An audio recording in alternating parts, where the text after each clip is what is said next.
Alvin, ang sundalo. Credit to the author. 2,439-48. Ang mga pangalan po na nandito ay galing sa mga name generator. Kung meron man pagkakatulad sa mga pangalan ng tao o lugar at pangyayari, ito ay tunay na hindi sinasadya. Batay sa kanyang atake at lakas, ang kanyang lakas ay dapat kapantay ni Ronnie. Gayunpaman, ang espadang hawak niya ay talagang pambihira. Dapat ito ang Celestial Sword na nakuha niya mula sa Heaven Rank Treasure Vault na ito. Maraming bodiless Celestials ang pumansin sa espadang hawak ni Aiden. Bagamat pareho ang lakas ni na Aiden at Ronnie, madaling napatay ni Aiden si Ronnie. Madaling nakita ng mga bodiless Celestial na ito ay dahil sa espadang hawak ni Aiden. Malinaw na ang espadang iyon ay isang Celestial Sword. Kapag ang isang cultivator sa 9th form ng Saint Celestial Stage ay gumamit ng Celestial Sword, magkakaroon siya ng lakas na maihahambing sa isang Eminent Celestial. Espadang Celestial. Matako na nakatitig ang mga Celestial na walang katawan sa espadang hawak ni Aiden. Sekta ng mga Celestial Masters ng Yanhuang Realm. Bahagyang may bahid ng takot ang makikita sa mga mata ng matandang lalaki na nagmula sa parehong sekta ni Ronnie nang marinig niyang may nagsabing ang taong pumatay kay Ronnie ay mula sa sekta ng mga Celestial Masters. Natural lamang ang kanyang takot dahil ang sekta ng mga Celestial Masters ay isa sa mga nangungunang puwersa sa Yanhuang Realm. Kahit sa mga nangungunang puwersa, ang sekta ng mga Celestial Masters ay lubos na pambihira. Bagamat ang sekta na pinanggalingan ng matandang lalaki ay hindi isa sa mga nangungunang puwersa sa kanyang kaharian, hindi siya mula sa Yanhuang Realm. Dahil dito, mabilis na nawala ang takot sa kanyang mga mata habang iniisip niya ang sarili, paano kung siya ay mula sa Celestial Master Sect? Hindi mahalaga kung hindi ko siya papatayin, maaari ko pa ring agawin ang kanyang Celestial Sword. Sa kanyang palagay, hindi niya sasaktan ang Celestial Master Sect hanggat hindi niya papatayin si Aiden. Kung tutuusin, ang tanging masisisi ni Aiden ay ang kanyang sarili sa pagiging walang kakayahan at hindi niya maprotektahan ang Celestial Sword mula sa pagkaagaw. Swoosh! Swoosh! Hindi nagtagal at nawala ang mirror image kasabay ng mahinang ingay. Sa sandaling ito, lahat ng mga walang katawan na Celestial ay napuno ng kasakiman matapos mapanood ang eksenang ipinadala ng mirror image. Bago ang mirror image, lahat sila ay walang kamalayan sa nangyari sa Heaven Rank Treasure Vault, at hindi sila sigurado kung mayroon bang nakakuha ng Celestial Supreme Treasure sa Treasure Vault. Ngayong alam na nilang nakuha na ang Celestial Supreme Treasure, hindi lang lumabas ang tao. Bagamat alam nilang namatay na ang mahigit 100 katao na pumasok sa Heaven Rank Treasure Vault, hindi sila natakot. Tutal, ang mga taong pumasok sa Heaven Rank Treasure Vault ay hindi mga walang katawan na Celestial. Karamihan sa kanilang lakas ay hindi maihahambing sa mga walang katawan na Celestial.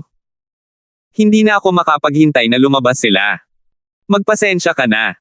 Kailangan din nilang lumabas kalaunan. Sa simula, ang ilang mga walang katawan na Celestial ay naiinip na at handang umalis. Gayunpaman, matapos mapanood ang mirror image, lahat sila ay itinanggi ang ideya ng pag-alis. Lahat sila ay sabik na nakatitig sa pasukan ng palasyo sa ilalim ng lupa, naghihintay sa paglabas ng mga tao sa loob. Sa hilagang rehiyon ng mataas na lalawigan ng Dao Marshall Saint Land. Sa isang malabong lambak na napapalibutan ng mga bundok na may yelo, nagpaalam si Brianna kina Heath at sa matandang propeta.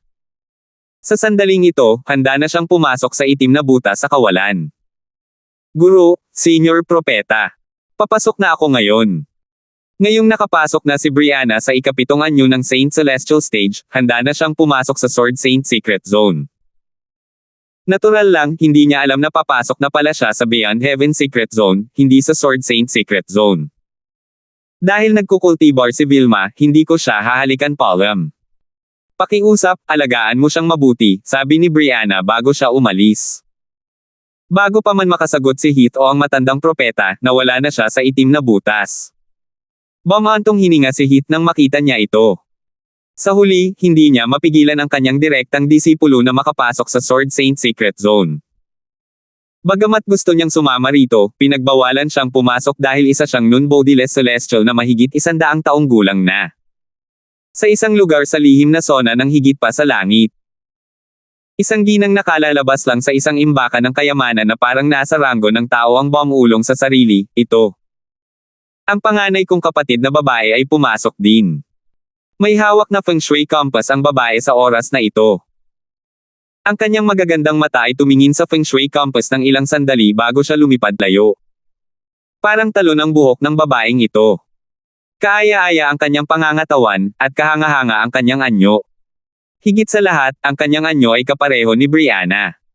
Ang babaeng ito ay walang iba kundi ang asawa ni Alvin na si Kelly.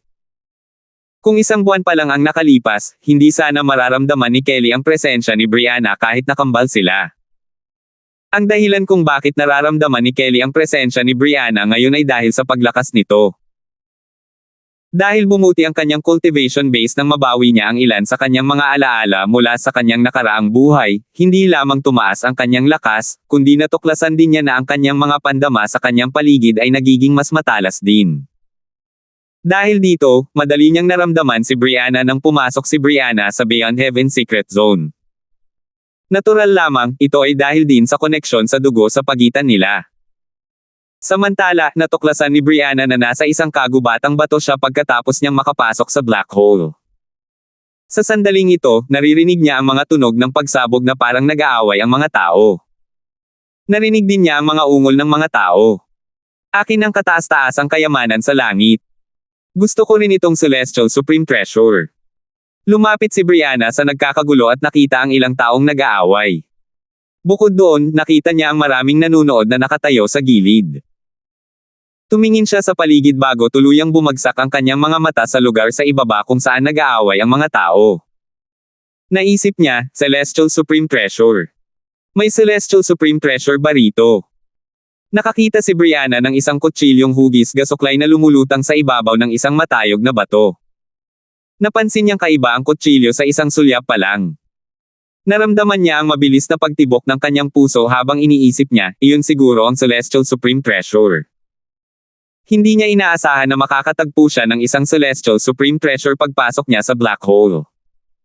Biglang natigilan si Brianna nang mapagtantong may mali. Hindi ba't ito ang Sword Saint Secret Zone?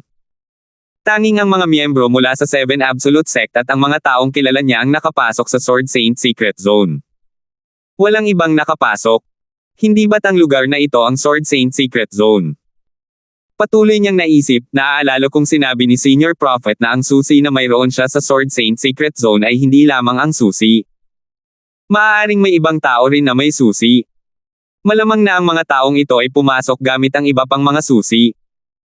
Patuloy na pinag-aaralan ni Brianna ang mga tao sa di kalayuan. Mukhang ang mga taong ito na naglalaban ay mga walang katawan na celestial. Natuklasan niya na ang mga taong naglalaban ay mas malakas kaysa sa kanya. Patuloy niyang pinagmamasdan ang sitwasyon sa harap niya at nakinig ng palihim sa usapan ng mga nanunood.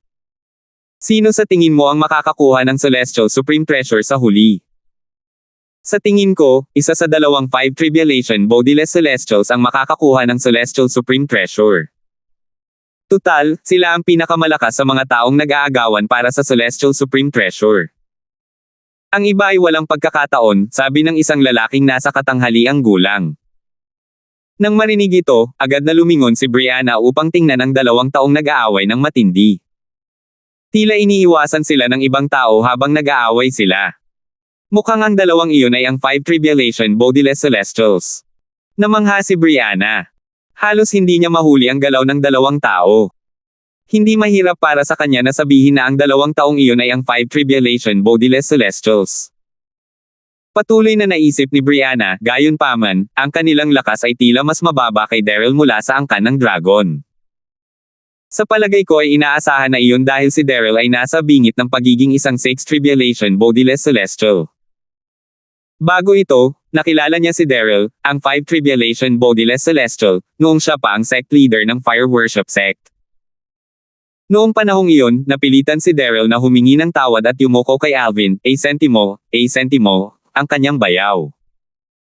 Ang insidenteng ito ay nagpataas ng kasikatan ng kanyang bayaw sa Upper Province ng Dao Marshall Saint Land. Natural lang na narinig din ni Brianna na nabigo si Daryl sa kanyang ika-6 na Bodiless Celestial Tribulation at namatay. Alam niya na nabigo ito dahil sa obsesyon nito sa kanyang bayaw. Dahil dito, hinahanap ni Julian, ang Supreme Elder ng Dragon Clan at isang 7 Tribulation Bodiless Celestial, ang kanyang bayaw sa Upper Province upang ipaghiganti si Daryl. Maya-maya, ibinalik ni Brianna ang kanyang atensyon sa iba pang mga Bodiless Celestial na naroon. Mukhang malalakas din ang lahat ng mga Bodiless Celestial na ito. Bigla, natuklasan ni Brianna na may isang taong dahan-daang papalapit sa Celestial Supreme Treasure, sinasamantala ang katotohanang ang dalawang 5 Tribulation Bodiless Celestials ay nalilito at nasangkot sa isang mabangis na labanan.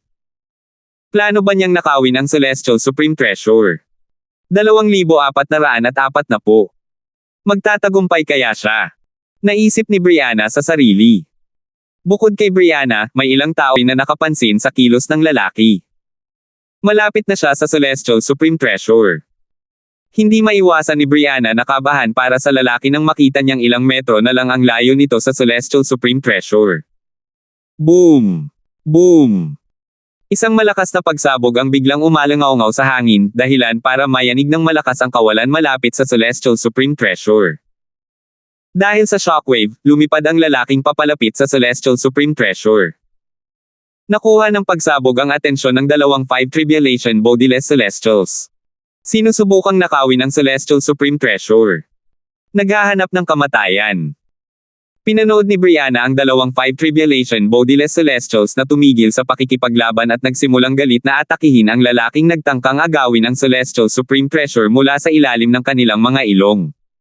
Boom! Boom! Boom! Sa isang kisap mata, ang mga atake mula sa dalawang 5 Tribulation Bodiless Celestials ay nagtagpo sa lalaki at sumabog, na nagdulot ng isang maliit na ulap ng kabute. Matapos maglaho ang ulap ng kabute, wala nang natitirang bakas ng lalaking nagtangkang nakawin ang Celestial Supreme Treasure. Nakaramdam ng kilabot si Brianna nang makita niya ito. Alam niyang napatay na ang lalaking ito ng 5 Tribulation Bodiless Celestials at wala nang natira kahit katawan nito. Kasabay nito, ang mga taong gustong sumunod sa yapot ng lalaking iyon nang makita nilang balak niyang nakawin ang Celestial Supreme Treasure ay nakahinga ng maluwag. Swerte ko at hindi ako pumunta. Mabuti na lang at nauna siya sa akin. Kung hindi, ako ang mamamatay. Boom! Boom! Isang sunsunod na pagsabog ang muling umalangaw-ngaw sa hangin nang muling maglaban ang dalawang 5 Tribulation Bodiless Celestials. Sa puntong ito, walang sino man ang nangahas na samantalahin at tangkaing nakawin ang Celestial Supreme Treasure. Sa loob-loob ni Brianna, natatakot ako na wala sa mga Bodiless Celestial na naruroon ang magkakaroon ng pagkakataong makuha ang Celestial Supreme Treasure maliban na lang kung ang dalawang 5 Tribulation Bodiless Celestial ay parehong malubhang na sugatan. Boom! Boom! Putok! Sa sandaling ito, ang mga atake mula sa dalawang 5 Tribulation Bodiless Celestials ay nagtama sa isa't isa. Pareho silang malubhang na sugatan. Gayunpaman, hindi nito napigilan ang kanilang pakikipaglaban. Boom! Boom! Patuloy na umalangaw-ngaw sa ere ang mga dumadagandong na pagsabog habang patuloy ang mabangis na pakikipaglaban ng dalawang 5 Tribulation Bodiless Celestials. Habang tumatagal, dumarami rin ang mga sugat sa kanilang katawan. Kasabay nito, humihina rin ang kanilang mga aura. Gayunpaman, ang iba pang mga Bodiless Celestial na naroon sa pinangyarihan ay hindi pa rin nangahas na kumilos. Tutal, gaya ng kasabihan, mas malaki pa rin ang isang payat na kamelyo kaysa sa kabayo. Ang isang 5 Tribulation Bodiless Celestial ay mas malakas pa rin kaysa sa kanila kahit na nasugatan ng 5 Tribulation Bodiless Celestial. Bigla na lang, isang malakas na tawanan ang narinig habang naglalaban ang dalawang 5 Tribulation Bodiless Celestials. Maya-maya, isang maskuladong lalaki na nasa katanghaliang gulang ang lumitaw. Pagkarating ng maskuladong lalaking nasa katanghaliang gulang, agad siyang sugod patungo sa dalawang malubhang nasugatang 5 Tribulation Bodiless Celestials. Masayang sabi niya, "Salamat." Malinaw na naramdaman ni Brianna na ang lalaking ito ay isa ring 5 Tribulation Bodiless Celestial. Naisip niya, mukhang may gustong makinabang ang taong ito sa laban ng 2 taong ito. Sa sandaling ito, nagkagulo rin ang karamihan. Isa siyang celestial na walang katawan sa 5 kapigatian. Mga langit. May isa pang 5 Tribulation Bodiless Celestial. Bukod pa rito, tila nandito na siya simula pa noong una. Naghihintay lang siya ng tamang pagkakataon para sumugod. Masyado siyang tuso. Sa sandaling ito, maging ang dalawang 5 Tribulation Bodiless Celestials ay tumigil sa pakikipaglaban, nakatitig sa bagong dating na may bahid ng pag-aatubili at takot sa kanilang mga mata. Sino ang mag-aakala na kapag naglaban sila, lumilikha sila ng pagkakataon para sa isa pang tao? Habang malubhang nasugatan nila ang isa't isa, mas lalong lumaki ang tsansa para sa isa pa. Marami sa mga nanood ay nag-uusap sa isa't isa. Karamihan sa kanilang atensyon ay nasa maskuladong lalaking nasa katanghaliang gulang. Mukhang ang baguhan ang mananalo. Halos naubos na ng dalawang 5 Tribulation Bodiless Celestials na iyon ang lahat ng kanilang lakas. Kahit magsanib puwersa pa sila, hindi pa rin sila makakalaban ng bagong dating kahit pa lahat sila ay 5 Tribulation Bodiless Celestials. Ibig sabihin ba nito ay mahuhulog sa kamay ng bagong dating ang Celestial Supreme Treasure? Sa oras na ito, ang dalawang 5 Tribulation Bodiless Celestials na nasugatan ay sa wakas ay nagdesisyon na magsanib puwersa. Swoosh! Magsanib puwersa tayo. Kung hindi, tiyak na mamamatay tayo, at makukuha niya ang Celestial Supreme Treasure nang hindi nag-aabalang magsikap. Magtatagumpay kaya ang dalawang 5 Tribulation Bodiless Celestials matapos silang magsanib puwersa? Ang sagot ay hindi. Kahit na pareho silang malubhang nasugatan, mayroon pa rin silang lakas na maihahambing sa isang 4 Tribulation Bodiless Celestial. Gayunpaman, ang kanilang lakas ay walang-wala kumpara sa isang 5 Tribulation Bodiless Celestial na nasa kanyang kasagsagan. Pagkatapos ng 10 atake, ang dalawang nasugatang 5 Tribulation Bodiless Celestials ay madaling napatay ng lalaking nasa katanghaliang gulang. Ang lalaking nasa katanghaliang gulang ay hindi nagtamo ng anumang pinsala. Naisip ni Brianna, ang lakas ng lalaking ito ay tila maihahambing kay Daryl, ang 7 kuko na gininto ang dragon. Batay dito, malinaw na ang maskuladong lalaking nasa katanghaliang gulang ay mas malakas kaysa sa dalawang 5 Tribulation Bodiless Celestials kahit na noong sila ay nasa kanilang kasagsagan ng kanilang kapangyarihan. Nagsimulang mag-usap muli ang mga tao. Ang ilan sa kanila ay nakaramdam na walang hiya ang maskuladong lalaking nasa katanghaliang gulang habang ang ilan naman ay nag-iisip na nagpapakatalino lang siya. Mas malinaw na mas malakas siya kaysa sa dalawang 5 Tribulation Bodiless Celestials. Napakawalang hiya niya. Kahit na malinaw na mas malakas siya kaysa sa kanila, hinintay pa rin niya ang dalawang iyon na masugitan bago siya kumilos. Paano ba ito walang hiya? Matalino lang talaga siya. Kung lilito siya sa simula, baka isa lang sa dalawang iyon ang matatalo niya. Isa pa, kung magsanib puwersa ang dalawang iyon sa simula, baka matalo pa siya. Swoosh! Swoosh! Parang isang bugzo ng hangin, ang maskuladong lalaking nasa katanghaliang gulang ay gumalaw at muling lumitaw malapit sa Crescent Saber na isang Celestial Supreme Treasure. Nagningning ang kanyang mga mata habang nakatingin sa Crescent Saber. Akin ang Celestial Saber na ito. Itinaas niya ang kanyang kamay, naghahandang basagin ang mga formasayo na bumabalot sa Celestial Supreme Treasure. Kasabay nito, patuloy na nag-uusap ang mga nanonood. Kalahating araw na tayong nagtatrabaho, pero wala pa rin tayong mapapala sa huli. Hindi napigilan ng isang 4 Tribulation Bodiless Celestial ang mapait na tumawa. Masyado siyang malakas. Natatakot ako na walang gaanong 5 Tribulation Bodiless Celestial sa Beyond Heaven Secret Zone na mas malakas kaysa sa kanya. Hindi lang ito tungkol sa kanyang lakas. Talagang matyaga at tuso rin siya. Inakala ng lahat, kasama na si Brianna, na ang Celestial Supreme Treasure ay walang dad ang mahuhulog sa mga kamay ng maskuladong lalaking nasa katanghaliang gulang sa sandaling ito. Gayunpaman, ang buhay ay palaging hindi mahuhulaan. Isang matandang boses ang umalangaw-ngaw sa hangin nang lumitaw ang isang matandang lalaking nakasuot ng abuhing damit. Sino ang nagsabing sa iyo ang Celestial Supreme Treasure? Matawaman niyang tinitigan ang matipunong lalaking nasa katanghaliang gulang na naghahandang sirain ang mga formasayo na bumabalot sa Celestial Supreme Treasure. Tinitigan niya ang lalaking nasa katanghaliang gulang na parang nakatingin sa isang patay na tao. Hindi alam ng lahat, pati na ang maskuladong lalaking nasa katanghaliang gulang, ang presensya ng matanda. Habang nakatiig si Brianna sa matanda, isang bugzo ng hangin ang dumaan sa kanyang mga tainga. Isang boses na lubos na nakalulugod sa pandinig ang umalangaw-ngaw sa kanya. Panganay na kapatid na babae. Sentimo, Kelly. Sentimo, gulat na bulalas ni Brianna nang lumingon siya sa pinanggalingan ng boses, wala nang pakialam sa matandang lalaking kakasulpat lang. Nakita niya ang isang ginang na kamukhang kamukha niya na nakatayo sa kanyang tabi. Ang ginang ay walang iba kundi ang kanyang kakambal na si Kelly. Ate, nakapasok ka na ba sa ikapitong anyo ng Saint Celestial Stage? Hindi masyadong nakakuha ng atensyon ang paglitaw ni Kelly dahil ang atensyon ng karamihan ay nakatuon sa matandang lalaking nakaabong damit.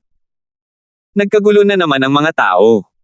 Isa rin ba siya sa 5 Tribulation Bodiless Celestial? Marami sa kanila ang nagulat sa pangyayaring ito. Samantala, tumango si Brianna nang marinig ang tanong ni Kelly. Gayunpaman, may bahid ng pag-aalinlangan at kuryosidad ang makikita sa mga mata niya habang nakatingin kay Kelly.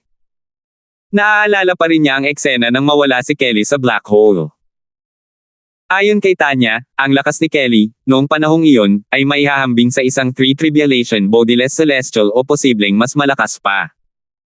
Bagamat tuwang-tuwa si Brianna para sa kanyang kapatid, siya ay mausisa at nalilito. Paano naging ganito kalakas ang kanyang kapatid?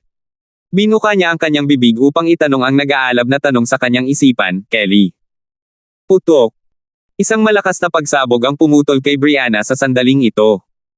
Lumingon siya sa pinagmumulan ng pagsabog at natuklasan na ang maskuladong nasa katanghaliang gulang ay pinatay ng matandang lalaking nakaabong damit.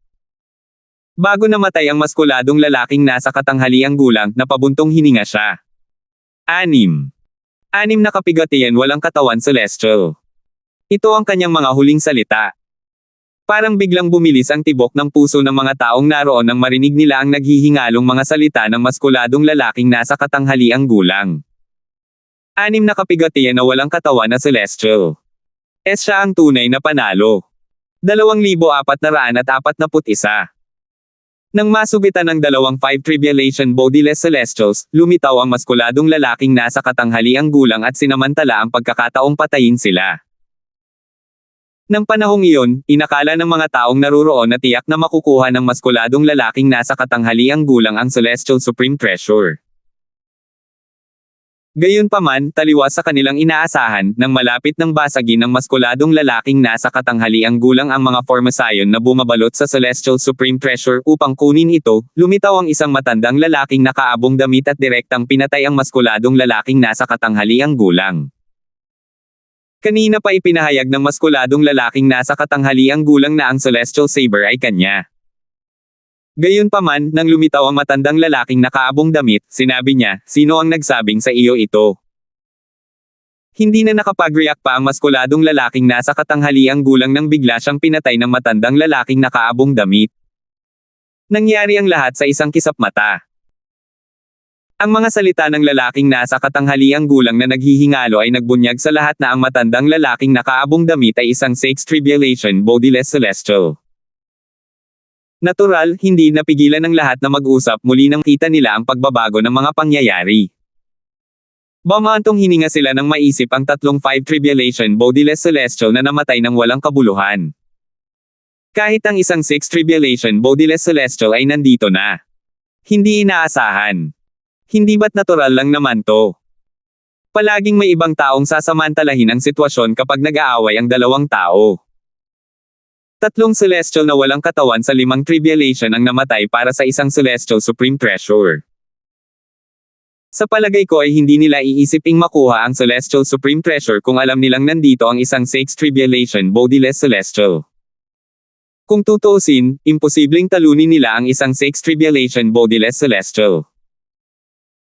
Sa ilalim ng mapagmasid na mga mata ng karamihan, ang matandang lalaking nakasuot ng kulay abong damit na pumatay sa maskuladong lalaking nasa katanghaliang gulang ay lumitaw malapit sa gasuklay na Celestial Supreme Treasure sa isang iglap lamang. Walang kahirap-hirap niyang winasak ang mga formasayon na bumabalot sa Celestial Supreme Treasure. Bahagyang natuwa ang kanyang mukha habang hawak niya ang gasuklay na Celestial Supreme Treasure. Hindi siya makapaniwala sa magandang sumpa na ito. Tutal, dumaan lang siya nang matuklasan niya ang Earth-rank treasure vault na naglalaman ng Celestial Supreme Treasure. Bukod pa riyan, nang lumapit siya, halos tapos na ang pakikipaglaban para sa Celestial Supreme Treasure. Kailangan na lang niyang patayin ang maskuladong lalaking nasa katanghaliang gulang para makuha ang Celestial Supreme Treasure. Nakatitig ang kanyang mga mata sa gasuklay na celestial saber habang bumubulong sa sarili, kung medyo nahuli ako, mahuhulog ka na sana sa kamay ng taong iyon. Bagamat hindi malakas na nagsalita ang matandang lalaking nakaabong damit, halos lahat ay narinig ang kanyang mga salita. Naiinggit sila sa kanyang swerte. Gayunpaman, alam din nila na madali niyang makukuha ang Celestial Supreme Treasure dahil isa siyang 6 Tribulation Bodiless Celestial. Kung tutuusin, kung isa siyang 4 Tribulation Bodiless Celestial o mas mahina pa, hindi niya makukuha ang Celestial Supreme Treasure. Ang tinutukoy niya ay yung maskuladong lalaking nasa katanghaliang gulang, di ba? Mukhang ganoon nga. Isa pa, parang kara-rating lang niya kanina lang. Tama. Hindi ba't sinabi niya na kung dumating siya ng kaunti ng mas huli ay maaaring hindi niya makuha ang Celestial Supreme Treasure na ito? Kung ganito nga ang sitwasyon, kung gayon, tunay siyang maswerte. Sa sandaling ito, nagniningning ang mga mata ni Brianna habang nakatingin sa Celestial Supreme Treasure. Napakaswerte niya na nakuha ang Celestial Supreme Treasure. Gayunpaman, nanlabo ang kanyang mga mata nang maalala niya na ang matandang lalaki na nakasuot ng kulay abong damit ay isang 6 Tribulation Bodiless Celestial. Walang paraan para makuha niya ang Celestial Supreme Treasure na iyon. Si Kelly, na nakarinig sa mga salita ni Brianna, ay nagtanong, nakatatandang kapatid na babae, gusto mo ba ang sable na iyan? Kelly, tumingin si Brianna kay Kelly at tumawa ng mapait, mayroon bang sino man na ayaw ng Celestial Supreme Treasure? Gayunpaman, dahil siya ay isang 6 Tribulation Bodiless Celestial, ang Celestial Supreme Treasure ay nakatakdang maging kanya. Kung gusto mo. Mahinang sabi ni Kelly bago ito nawala sa isang kisap mata. Natigilan si Brianna sa mga sinabi ni Kelly. Bago pa man siya makasagot, nawala na si Kelly sa kanyang tabi. Hindi nagtagal ay narinig niya ang boses ng karamihan na may bahid ng pagkagulat. Sino siya? Napakagandang binibini. Hindi lang siya maganda, kundi napakabilis din ang kanyang bilis. Wala man lang akong napansin. Parang bigla na lang siyang lumitaw. Mabilis na lumingon si Brianna sa harap at nakita ang isang pamilyar na figure na nakaharang sa daanan ng matandang nakaabong damit. Sa sandaling ito, aalis na sana ang matandang nakaabong damit. Ang taong nakaharang sa daanan niya ay walang iba kundi si Kelly. Kelly. Gulat na sigaw ni Brianna. Kelly, anong ginagawa mo? Bumalik ka. Isa siyang 6 Tribulation Bodiless Celestial. Puno ng takot ang boses niya. Natural lang, nakaakit din ng atensyon ng maraming tao si Brianna nang sumigaw siya ng malakas. Mukhang kapareho ng babaeng ito ang babaeng humaharang sa 6 Tribulation Bodiless Celestial. Bagamat magkaiba ang kanilang mga ugali, halata namang kambal sila. Base sa tono ng babaeng ito, parang takot siya sa 6 Tribulation Bodiless Celestial. Halos ramdam na ramdam ang pag-aalala sa boses niya. Parang hindi niya iniisip na kayang tapatan ng kapatid niya ang 6 Tribulation Bodiless Celestial. Sa oras na ito, isang matapang na tagamasid ang nagsuri sa cultivation base ni Brianna. Napasigaw siya sa gulat, ang cultivation base niya ay nasa 7th form lang ng Saint Celestial Stage. May bahid ng paghamak din na may rinig sa boses niya. Ikapitong anyo ng Saint Celestial Stage. Nagbibiro ka ba? Tama ka. Ang kanyang cultivation base ay nasa 7th form lamang ng Saint Celestial Stage. Kahit na mas matalino ang ate niya kaysa sa kanya, gaano pa kaya siya kalakas? Naghahangad ba ng kamatayan ang kapatid niya? Nang matuklasan ng mga tao na ang cultivation base ni Brianna ay nasa 7th form lamang ng Saint Celestial Stage, inakala nilang ang babaeng nakaharang sa daan ng matandang lalaking nakaabong damit ay baliw at naghahanap ng kamatayan. Sa sandaling ito, isa pang matapang na tao ang sumubok na suriin ang cultivation base ni Kelly. Gayunpaman, natuklasan niya na ang kanyang banal na kamalayan ay hindi makakalapit ng higit sa 3 metro kay Kelly. Hindi siya kayang lapitan ng aking banal na kamalayan. Hindi rin siya kayang lapitan ng aking banal na kamalayan. Nang marinig ito, maraming tao ang sumubok na suriin ang cultivation base ng Kelly. Gayunpaman, pareho lang ang mga resulta. Mas malakas kaya siya kaysa sa ating lahat. Mungkahi ng isa. Malayong mangyari iyon. Ang kakambal niya ay nasa 7th anyo lamang ng Saint Celestial Stage. Kahit na mataas ang kanyang talento, dapat ay nasa ika-9 na anyo lamang siya ng Saint Celestial Stage o isang Eminent Celestial. Gayunpaman, kaya kung suriin ang cultivation base ng isang Third Tribulation Bodiless Celestial, lalo na ang isang Eminent Celestial. Ibig sabihin ba nito ay mayroon siyang isang uri ng kayamanan na pumipigil sa mga tao na suriin ang kanyang cultivation base? Malaki ang posibilidad niyan. Nabalitaan kong mayroong isang assist type na Celestial Supreme Treasure na kayang tumaboy sa Divine Consciousness at kahit na magtanggol laban sa mga atake ng kaluluwa. Tila karamihan sa mga taong naruroon ay naniniwala na si Kelly ay nagtataglay ng isang uri ng Celestial Supreme Treasure na kayang itaboy ang banal na kamalayan at mga pag-atake ng kaluluwa. Habang iniisip ito, sakam silang lumingon kay Kelly. Gayunpaman, nabawasan ang kasakiman sa kanilang mga mata nang makita nila ang matandang lalaking nakaabong damit na nakatayo sa harap ni Kelly. Sa sandaling ito, sa wakas ay naalala nila na may isang Sixth Tribulation Bodiless Celestial sa paligid. Sa kasamaang palad, kahit na mayroon siyang assistive type Celestial Supreme Treasure, wala itong kinalaman sa atin. Baliw na baliw siya. Kung hindi niya hinaranggan ang daan ng Sixth Tribulation Bodiless Celestial, walang makakaalam na mayroon siyang assistive type Celestial Supreme Treasure. Ano kaya ang tumatakbo sa isip niya? Inakala ng karamihan na si Kelly ay naghahanap ng kamatayan.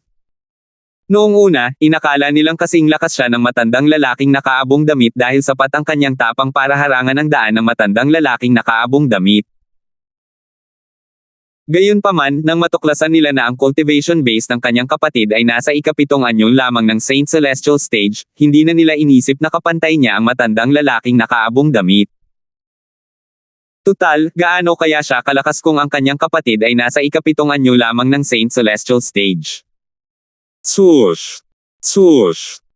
Sa ilalim ng mapagmasid na mga mata ng karamihan, lumipad si Brianna papunta sa panig ng Kelly. Senyor? Pomanhing sabi ni Brianna. Senyor, pasensya na. Ang nakababata kong kapatid na babae ay walang alam at inosente. Ilalabas ko na siya ngayon. Kahit alam niyang ang lakas ni Kelly ay hindi mas mahina kaysa sa isang Three Tribulation Bodiless Celestial, hindi niya inakalang makakatapat ni Kelly ang matandang lalaking nakaabong damit na isang Sixth Tribulation Bodiless Celestial. Siya ang nakababata mong kapatid na babae. Malamig na tanong ng matandang lalaking nakaabo na may makahulugang ekspresyon sa mukha. 2,442. Oo, agad na sagot ni Brianna.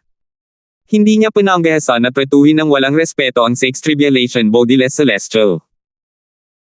Tutal, kayang-kaya siyang patayin ng isang Sixth Tribulation Bodiless Celestial gamit lang ang isang daliri. Nang marinig ng matandang lalaking nakaabong damit ang mga salita ni Brianna, tumingin siya kay Kelly at tumawa. Hindi ko inaasahan ang isang hindi inaasahang tagumpay. Hindi lang ako nakakuha ng isang offensive Celestial Supreme Treasure, kundi makakakuha rin ako ng isang assist-type Celestial Supreme Treasure. Bilang isang Sixth Tribulation Bodiless Celestial, ang matandang lalaking nakaabong damit ay nabuhay ng matagal. Kaya naman, mas maingat siya kaysa sa karamihan at hindi kumikilos ng pabaya. Bagamat ang babaeng hamarang sa kanyang landas ay mukhang kapareho ng babaeng ang cultivation base ay nasa 7th form ng Saint Celestial Stage, hindi niya agad naisip na sila ay kambal na magkapatid. Bukod dito, kahit na napagpasyahan ng iba na mayroon siyang assist-type Celestial Supreme Treasure dahil ang kanilang, kasama ng sarili niyang, Divine Consciousness ay hindi kayang suriin ang kanyang cultivation base, hindi niya binaygo ang kanyang bantay kahit na pareho ang kanyang iniisip sa kanila. Dahil dito, direkta niyang napatunayan ang bagay na ito kay Brianna. Naisip ng matandang lalaking nakaabong damit habang nakatingin kay Brianna, ang mga non-bodiless celestial na maaaring makapasok sa Beyond Heaven Secret Zone ay dapat na wala pang 100 taong gulang. Dahil ang kanyang cultivation base ay nasa 7th form ng Saint Celestial Stage, tiyak na wala pa siyang 100 taong gulang. Dahil ang babaeng ito na humaharang sa aking daan ay ang kanyang kakambal na babae, nangangahulugan ito na wala pa rin siyang 100 taong gulang. Hindi pa siya umaabot ng 100 taong gulang, walang paraan na isa siyang bodiless celestial. Sa pinakamarami, isa siyang eminent celestial. Nagningning ang kanyang mga mata sa kasakiman habang iniisip ito. Natural lamang na hinangad niya ang assist-type Celestial Supreme Treasure na sa tingin niya ay mayroon si Kelly. Sa ilalim ng mapagmasid na mga mata ng lahat, ang matandang lalaking nakaabong damit ay nagbabantang nagsabi, ibigay mo sa akin ang Celestial Supreme Treasure na mayroon ka, at papatayin lang kita. Kung hindi, hindi lang kita papatayin at aagawin ang iyong Celestial Supreme Treasure, kundi papatayin ko rin ang iyong kapatid na babae para may kasama ka sa impyerno. Tiningnan niya si Kelly nang may paghamak na parang isa lamang itong langgam na madali niyang mapapatay. Natural, hindi siya nagkamali sa kanyang iniisip. Tutal, bilang isang Sixth Tribulation Bodiless Celestial, ang isang taong wala pang 100 taong gulang ay tunay na parang langgam para sa kanya. Nabigla si Brianna sa sinabi ng matandang lalaki na nakaabong damit. Kahit ibigay pa ng kanyang kapatid ang Celestial Supreme Treasure na sinasabing pag-aari niya, papatayin pa rin siya nito. Binuka niya ang kanyang bibig para sumingit, Senior. Sa sandaling ito, lahat ay tumingin kay Kelly ng may simpatiya dahil akala nila ay mamamatay na ito. Gayunpaman, tila hindi nalito si Kelly sa mga salita ng matandang lalaki na nakaabong damit. Nanatili siyang kalmado habang mariing sinasabi, gusto ng ate ko na makuha ang Celestial Supreme Treasure sa kamay mo. Natigilan si Brianna at hindi nakapagsalita nang marinig ang mga sinabi ni Kelly. Anong klaseng sitwasyon ito? Seryoso talaga si Kelly sa mga sinabi niya. Baka sa mukha niya ang guilt ng mapagtonto niyang hinaranggan ni Kelly ang daan ng matandang lalaki na nakaabong damit dahil sa mga pabaya niyang sinabi. Natural lang na natigilan din ang mga tao sa mga sinabi ni Kelly. Maging ang matandang lalaking nakaabong damit ay hindi naiiba. Baliw ba siya? Gayunpaman, muling nagulat ang matandang lalaking nakaabong damit nang makita niyang tila nawala na lang bigla ang babaeng nakaharang sa kanyang daan matapos itong magsalita. Natural lang, alam niyang imposibleng mawala ito ng basta-basta. Hindi. Isang natatarante na kaisipan ang lumitaw sa isipan ng matandang lalaki na nakaabong damit sa sandaling ito. Sinubukan niyang ito ng kanyang atensyon at sandaling nasulyapan ang isang kaaya-ayang figure na sumusugod sa kanya sa napakabilis na bilis. Kinilabutan siya nang makita niya ang kaaya-ayang figure na mabilis na papalapit sa kanya. S7 Tribulation Bodiless Celestial. Paano magiging isang 7 Tribulation Bodiless Celestial ang isang babaeng wala pang 100 taong gulang? Sa sandaling ito, lubos niyang pinagsisihan ang pagmamaliit at pagmamaliit niya sa babaeng ito. Boom! Walang pag-aalinlangan, ginamit ng matandang lalaking nakaabong ang enerhiya sa kanyang katawan sa pinakamabilis na posibleng bilis. Sa sandaling ito, hindi niya man lang naisip na patayin ang kanyang kalaban. Ang tanging hiling niya ay makatakas kahit na nangangahulugan ito na kailangan niyang iwanan ang Celestial Supreme Treasure na kanyang nakuha. Swoosh! Swoosh! Biglang bumuhos ang enerhiya mula sa katawan ng matandang lalaki na nakasuot ng kulay abong damit bago ito sumugod na parang bola ng kanyen sa kabilang direksyon ni Kelly. Natatakot niyang naisip, tumakbo. Kailangan kong tumakbo. May bahid ng pagkadismaya ang bumangon sa kanyang puso, isa siyang Sixth Tribulation Bodiless Celestial, sino ang mag-aakala na mahuhulog siya sa ganoong kalagayan? Swoosh! Desperado pa ring tumatakas ang matandang lalaki nang biglang tumahimik ang kawalan malapit sa kanya at biglang lumitaw ang isang kaaya-ayang figure. Ang figure ay walang iba kundi si Kelly. Lumunok siya at naghanda na sumuko at ibigay ang Celestial Supreme Treasure sa kanya. Gayunpaman, bago pa man maitaas ng matandang nakaabong damit ang puting bandila, kumilos na si Kelly. Sa isang iglap, ang mga puting nakasisilaw na sinag ay sumilay mula sa kanyang katawan. Tulad ng isang puting apoy, binalot nito ang matandang nakaabong damit sa isang iglap. Ang puting liwanag ay sumikat sa kalangitan, at ang hangin ay tumigil sa pag-ikot nito. Nang tuluyang maglaho ang liwanag, nawala na ang matandang lalaking nakaabong damit. Ang tanging natitira na lang ay ang bahagyang hugis gasuklay na Celestial Supreme Treasure. Pinanood ng mga tao ang pagbagsak ng Celestial Supreme Treasure sa isang balingkinitang kamay. Mula sa sandaling hinabol ni Kelly ang matandang lalaking nakaabong damit hanggang sa sandaling pinatay niya ito, sandali lang ang kinailangan. Patay na. Paano nangyari yon? Hindi ba't siya ang kakambal ng ginang sa ikapitong anyo ng Saint Celestial Stage? Dahil ang cultivation base ng ate niya ay nasa 7th form lang ng Saint Celestial Stage, ibig sabihin pareho silang wala pang 100 taong gulang. Paano siya naging ganito kalakas? Hindi pa siya 100 taong gulang pero kayanan niyang pumatay ng isang 6 tribulation bodiless celestial. Imposible. Mas mahalaga, tila hindi siya gumamit ng anumang celestial supreme treasure nang patayin niya ang 6 tribulation bodiless celestial. Nakakatakot. Nagkagulo ang mga tao. Hindi sila makapaniwala na nagawa ni Kelly na patayin ang matandang lalaking nakaabong damit na isang 6 tribulation bodiless celestial. Bukod pa rito, nagawa niya ito nang hindi gumagamit ng anumang celestial supreme treasure. Base sa kanyang pag-atake, tila mayroon siyang lakas na maihahambing sa isang 7 tribulation bodiless celestial. Talagang hindi siya isang eminent celestial. Isa na siguro siyang matandang halimaw. Sang-ayon ako. Paano magkakaroon ng lakas ang isang eminent celestial na maihahalin tulad sa isang 7 tribulation bodiless celestial nang hindi gumagamit ng anumang celestial supreme treasure? Swoosh! Sa sandaling ito, bumalik si Kelly sa tabi ni Brianna. Ngumiti siya habang iniabot ang hugis gasuklay na celestial supreme treasure kay Brianna. Nakatatandang kapatid na babae, hindi ba't sinabi mong gusto ang celestial supreme treasure na ito? Nakuha ko na ito para sa iyo. Gayunpaman, hindi inabot ni Brianna ang kamay para kunin ito. Hindi naman sa ayaw niya nito, kundi nasa gulat pa rin siya. Nang makabawi siya sa kanyang katinoan, tiningnan niya si Kelly na parang nasa kawalan siya ng ulirat. Hindi nagbago ang itsura ni Kelly. Gayunpaman, malinaw pa rin sa kanyang isipan ang nangyari. Hindi niya inaasahan na lalakas ng ganito kalakas ang kanyang kapatid sa loob ng maikling panahon. Lampas ito sa kanyang pangunawa. Napakalakas ng 6 tribulation bodiless celestial, ngunit hindi niya kayang tiisin ang kahit isang suntok mula sa kanyang kapatid. Pakiramdam niya ay nananaginip siya. Sa wakas, inabot niya at tinanggap ang Crescent Celestial Saber mula sa kanyang kapatid, nalilito pa rin. Nauutil niyang sabi, Kelly. Paano mo? Ngumiti si Kelly at sinabing, ate, pumunta tayo sa ibang lugar. Ipapaliwanag ko sa iyo ang lahat. Nang marinig ni Brianna ang mga salita ni Kelly, inilibot niya ang kanyang paningin sa paligid at mabilis na tumango. Kahit na mas lumakas na ang kanyang kapatid, tila pareho pa rin ang kanyang kapatid. Ayaw pa rin ng kanyang kapatid sa mga lugar na maraming tao. 2,443. Swoosh! Sa tulong ni Kelly, nawala si Brianna sa paningin ng lahat sa isang kisap mata. Anong nangyayari?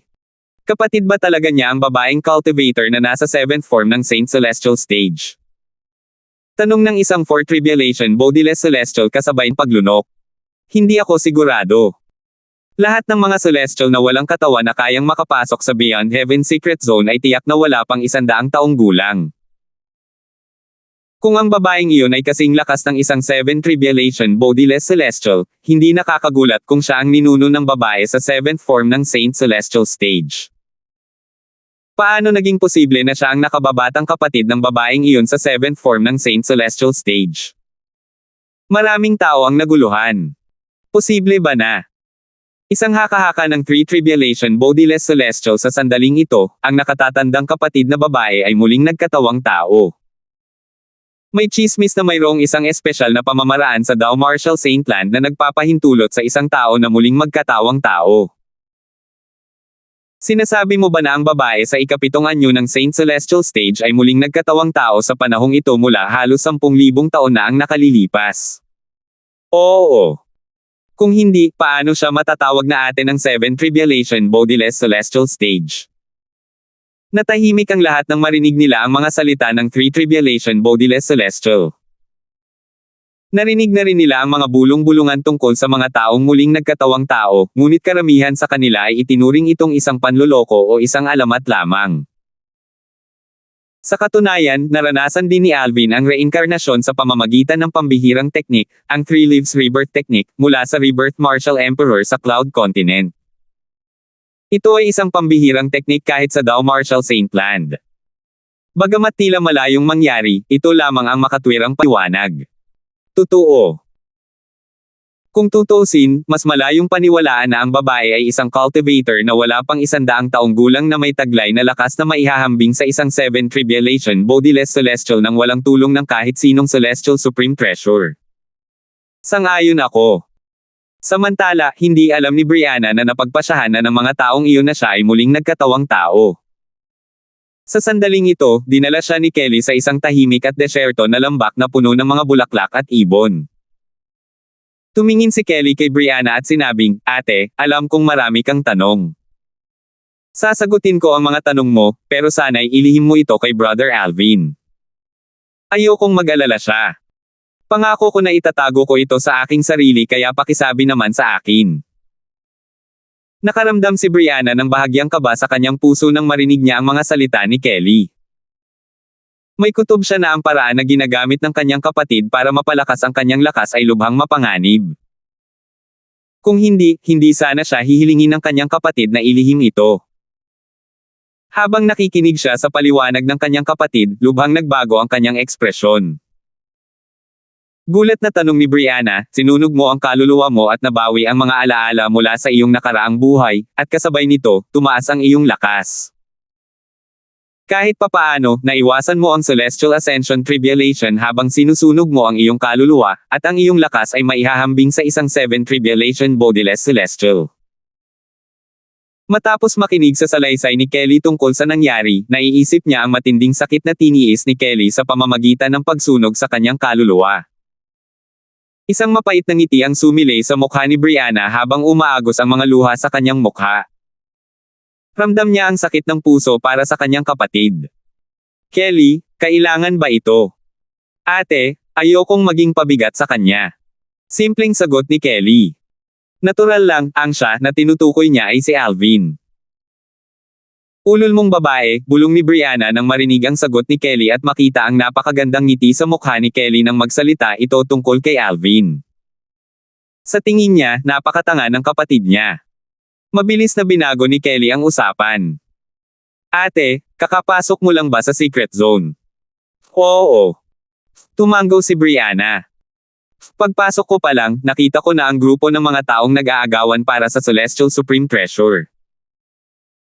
Habang nagsasalita siya, tiningnan niya ang gasuklay na celestial saber na nasa kanyang mga kamay. Kanina, hindi mahalaga sa kanya kung sino ang mag-aangkin ng Celestial Supreme Treasure. Tutal, alam niyang hindi siya sapat na malakas para ipaglaban ang Celestial Supreme Treasure. Sino ang mag-aakala, sa huli, ang gasuklay na Celestial Supreme Treasure ay mapupunta sa kanya? Kung gayon, alam mo na siguro na hindi ito ang Sword Saint Secret Zone na iniwan ni Senior Bert Ing, tama ba? Tanong ni Kelly. Ano? Natigilan si Brianna sa sinabi ni Kelly. Hindi ito ang Sword Saint Secret Zone. Kung gayon, ano ang lugar na ito? Hindi niya pinagdudahan ang sinabi ng kanyang kapatid. Ang lugar na ito ay tinatawag na Beyond Heaven Secret Zone. Ibinahagi ni Kelly kay Brianna ang lahat ng alam niya tungkol sa Beyond Heaven Secret Zone na natutunan niya noong nakaraang taon. Ang Beyond Heaven Secret Zone na ito ay konektado sa 5 mundane realm. Iilan lang tayo mula sa Saint Province Realm sa Beyond Heaven Secret Zone, at ang iba ay mula sa 4 na mundane realm. Bukod dito, ang iba pang 4 na mundane realm ay malalaki at mundane realm, at ang ating realm ay maliit lamang. Pakiramdam ni Brianna ay lumawak ang kanyang abot tanaw nang marinig niya ang mga salita ni Kelly. Nabigla siya sa mga salita ni Kelly. Bukod doon, ang mga eminent celestial na wala pang 100 taong gulang ay hindi naman ganoon kabihira sa malalaking mundane realm na iyon. Bukod dito, ang ilan sa kanila ay kasing lakas ng 5 o 6 tribulation bodiless celestials. Biglang natanto ni Brianna. Naiintindihan ko. Kaya ang mga walang katawan na celestial na nakikipaglaban para sa Celestial Supreme Treasure kanina ay mula sa ibang mga mundong walang kabuluhan. Masasabing napakaswerte ni Brianna na natagpuan siya agad ni Kelly pagpasok niya sa Beyond Heaven Secret Zone. Tutal, dahil nasa 7th form ng Saint Celestial Stage ang kanyang cultivation base, mahihirapan siyang mabuhay sa Beyond Heaven Secret Zone. Mabilis na lumipas ang panahon at sa isang kisap mata ay isa na namang taon ang lumipas. Sa oras na ito, marami sa mga mahihinang bodiless celestials ang sunod-sunod na umalis.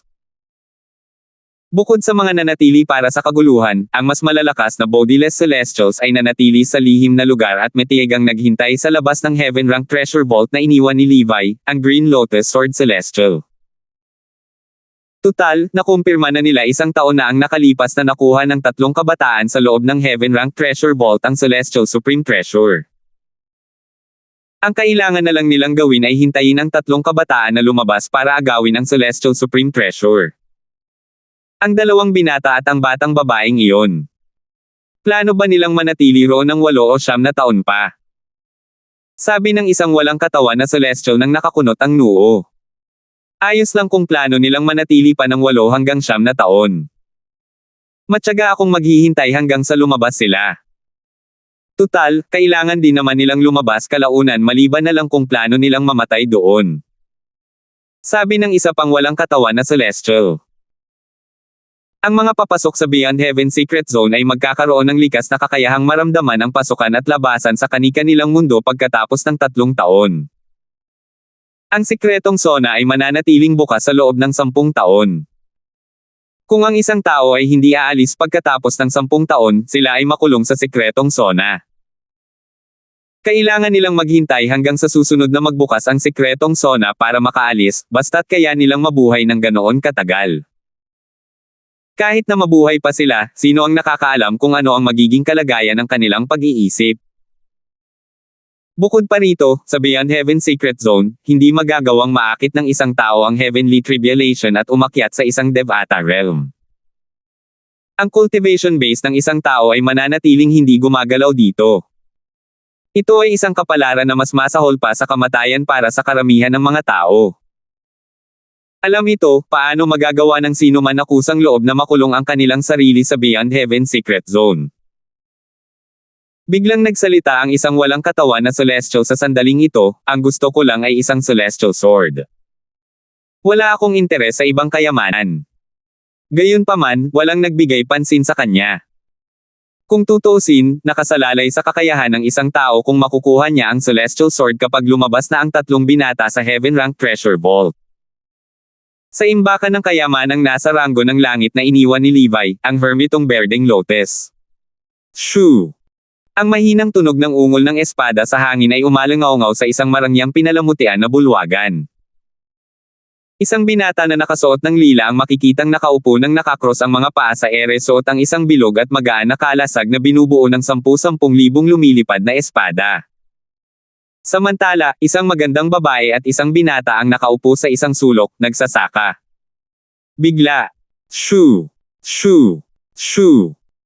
Biglang lumakas ang tunog ng pag-ungol ng espada sa hangin habang ang mga espadang nakapalibot sa binata na nakasuot ng lila ay umikot ng mas mabilis pa.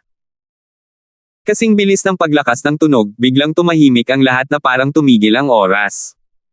Boom! Sa sumunod na sandali, isang malakas at nakakapangilabot na pagsabog ang umalangaw-ngaw sa hangin kasabay ng pagsabog ng magaan na kalasag na nabuo ng mga espada. Ang binata na nakasuot ng lila na nakaupo nang nakakros ang mga paa sa ere na parang nagmumuni-muni na parang isang monghe ay biglang nagmulat ng kanyang mga mata matapos humupa ang shockwave mula sa pagsabog. Isang napakagandang ngiti ang sumilay sa kanyang mukha nang sabihin niya, sa wakas. Nagawa ko na. 2,444. Ang binata na nakasuot ng lila ay walang iba kundi si Alvin na matagal nang nasa ilalim ng saradong kultibasyon. Naisip ni Alvin sa sarili na may kislap sa kanyang mga mata, masyado akong nakatutok sa aking cultivation sa pagkakataong ito kaya tuluyan ko nang nawala sa oras. Iniisip ko kung gaano nakatagal ang lumipas mula nang pumasok ako sa closed door cultivation. Lumingon-lingon siya, planong tanungin sina Nympha o Aiden kung gaano nakatagal ang lumipas, nang matuklasan niyang pareho silang nakaupo nang magkakros ang mga paa sa isang sulok sa marangyang bulwagan, nag-cultivate. Hihintayin ko sila. Hindi sila ginising ni Alvin. Hindi naman siya nagmamadali. Natural lang na hindi siya nanatiling walang ginagawa. Ginamit niya ang oras na ito para subukang maging bihasa sa 13 berdeng espada ng Lotes. Mabilis lumipas ang panahon, at isa na namang buwan ang lumipas sa isang kisap mata. Sa oras na ito, nagising si Nympha at natuklasang lumabas na si Alvin mula sa kanyang saradong kultibasyon. Nang makita niya itong nakatitig sa kanya, nagulat siyang napasigaw, "Kapatid na Alvin, lumabas ka na mula sa saradong cultivation." Oo. Tumango si Alvin na may bahagyang ngiti sa kanyang mukha. Kailan nangyari iyon? Tanong ni Nympha.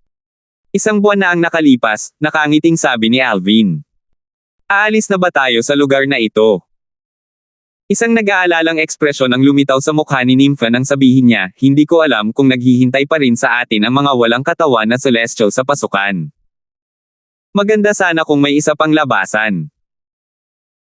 Matapos magsaliksik ng palihim si Alvin, sinubukan ni Nympha at Aiden na maghanap ng ibang labasan sa palasyo sa ilalim ng lupa, ngunit walang naging bunga ang kanilang pagsisikap. Kalaunan, kinailangan nilang sumuko at tanggapin ang katotohanan na iisa lamang ang pasukan at labasan sa imbakan ng kayamanang ito na nasa ranggo ng langit na iniwan ni Levi, ang Green Lotus Sword Celestial. Bukod doon, nalaman din nila mula sa grupo ng mga cultivator na dumating noon na may isang grupo ng mga walang katawan na celestial na naghihintay sa kanila sa labas. Hihintayin muna natin si Aiden na lumabas mula sa kanyang saradong cultivation bago tayo umalis, walang pakialam na sabi ni Alvin. Tila hindi siya nag-aalala tungkol sa mga bodiless celestial na naghihintay sa kanila sa labas ng palasyo sa ilalim ng lupa. Kapatid na Alvin, marami ka bang natamo sa iyong cultivation sa pagkakataong ito? Tanong ni Nympha. Isang ideya ang nagsimulang mabuo sa kanyang isipan nang makita niyang hindi nagagambala si Alvin nang banggitin niya ang mga walang katawan na celestial na naghihintay sa kanila sa labas. Hindi naman masama, sabi ni Alvin na may bahagyang ngiti sa kanyang mukha. 5 buwan na ang nakalipas nang sa wakas ay lumabas si Aiden mula sa kanyang saradong paglilinang. Sa kabuuan, halos 2 taon na ang lumipas simula nang pumasok si Alvin at ang iba pa sa Beyond Heaven Secret Zone. Sa loob ng 6 na buwan, mararamdaman na nilang lahat ang pasukan at labasan patungo sa kani-kanilang makamundong kaharian sa Beyond Heaven Secret Zone. Sa panahong iyon, magagawa na ito ng mga gustong umalis. Natural lang, magagawa rin ito ng mga gustong manatili. Shoo! Shoo! Shoo! 3 magkakaibang sigaw ng espada ang sunod-sunod na umalangaw-ngaw bago tuluyang nagsama-sama sa sandaling ito. Shoo! Ang huling sigaw ng espada ay napakalakas na tila ba kaya nitong hiwain ang isang butas sa kawalan. Nang makita ni Alvin si Aiden na ginagamit ang 3 espada ng 13 berdeng lotus na swords, hindi niya maiwasang purihin ito. Aiden, mukhang malaki ang naging progreso mo sa iyong closed-door cultivation. Nagawa mo pang maging dalubhasa sa unang 3 espada ng 13 berdeng lotus na swords. Medyo nagulat siya. Tutal, tanging ang mga sumusubok na maging dalubhasa sa 13 berdeng lotus na swords lamang ang makakaalam kung gaano kahirap itong maging dalubhasa. Maaaring madaling matutunan ang unang espada ng 13 berdeng lotus na espada, ngunit ang mga sumunod na espada ay lalong magiging mahirap matutunan. Gayunpaman, nagawa ni Aiden na matutunan ang unang 3 espada ng 13 berdeng lotus na espada sa loob lamang ng 1.5 taon. Hindi ito isang madaling gawain kaya tunay na kapuri-puri. Itinabi ni Aiden ang kanyang celestial sword at nagtanong, Alvin, dahil kahit ako ay nakapag-master ng unang 3 espada ng 13 Green Lotus Swords, sigurado akong mas marami ka nang na-develop. Hindi naman masyadong masama, mahinang tugon ni Alvin. Pagkatapos, sinabi niya kina Nympha at Aiden, mga 2 taon na tayo rito. Panahon na para umalis tayo. Nalaman ni Alvin mula kay Nympha na 2 taon na silang nasa imbakan ng kayamanang nasa ranggo ng langit na iniwan ni Levi. Inisip niya kung natagpuan na ba ang mula sa dakilang pangkalahatang gininto ang celestial sa puntong ito. Swoosh!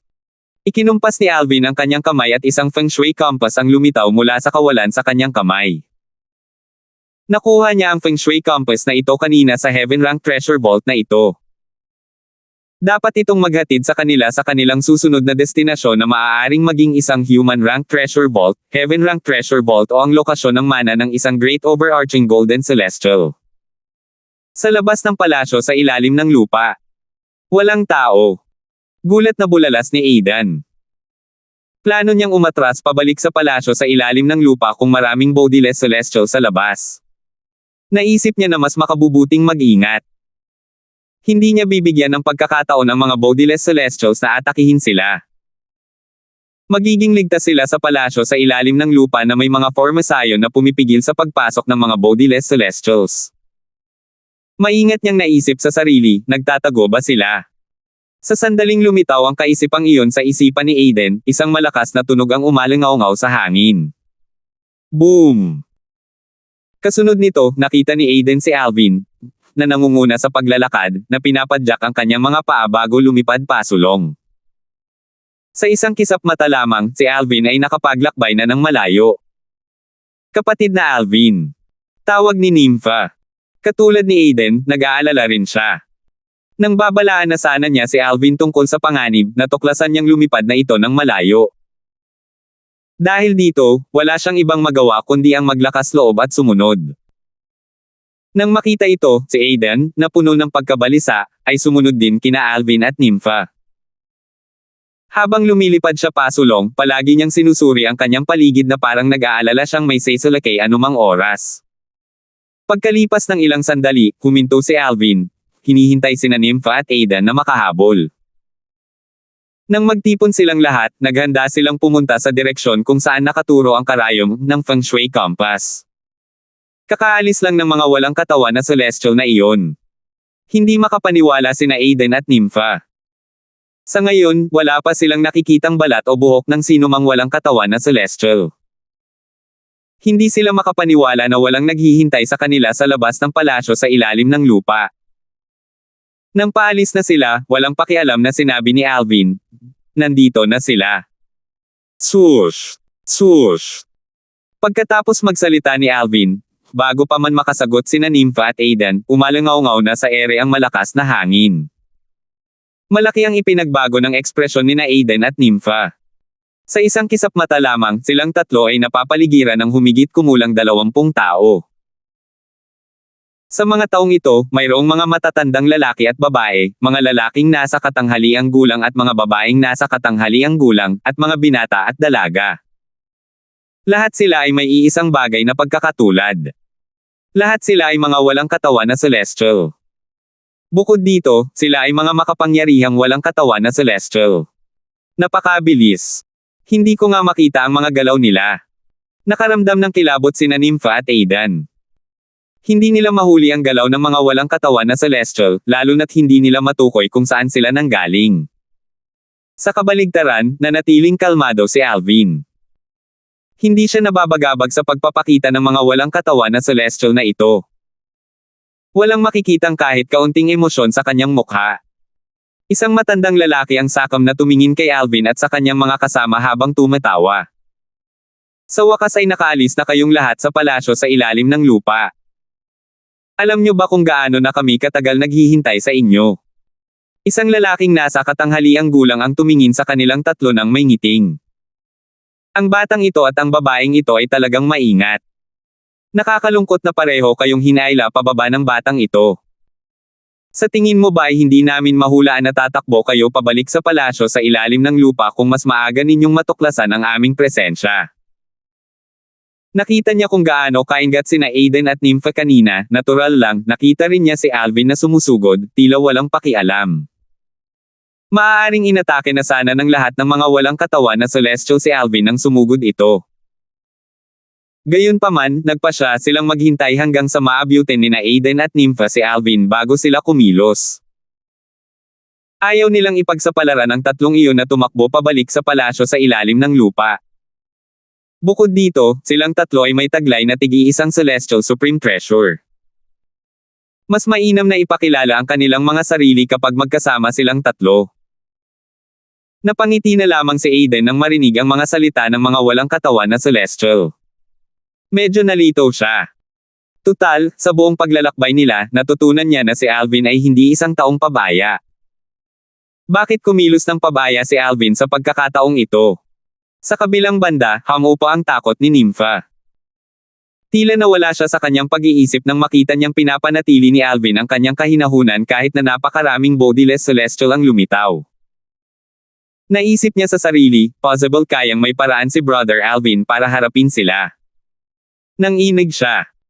Ang mga bodiless celestial na ito ay malinaw na hindi ordinaryong bodiless celestial. Talaga kayang haharapin sila ni Alvin.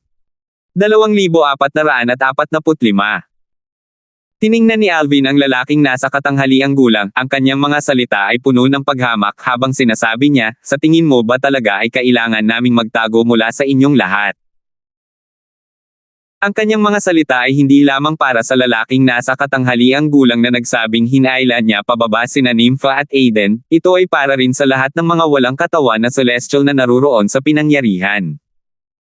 Tunay ngang mayabang at dominante ang mga sinabi ni Alvin.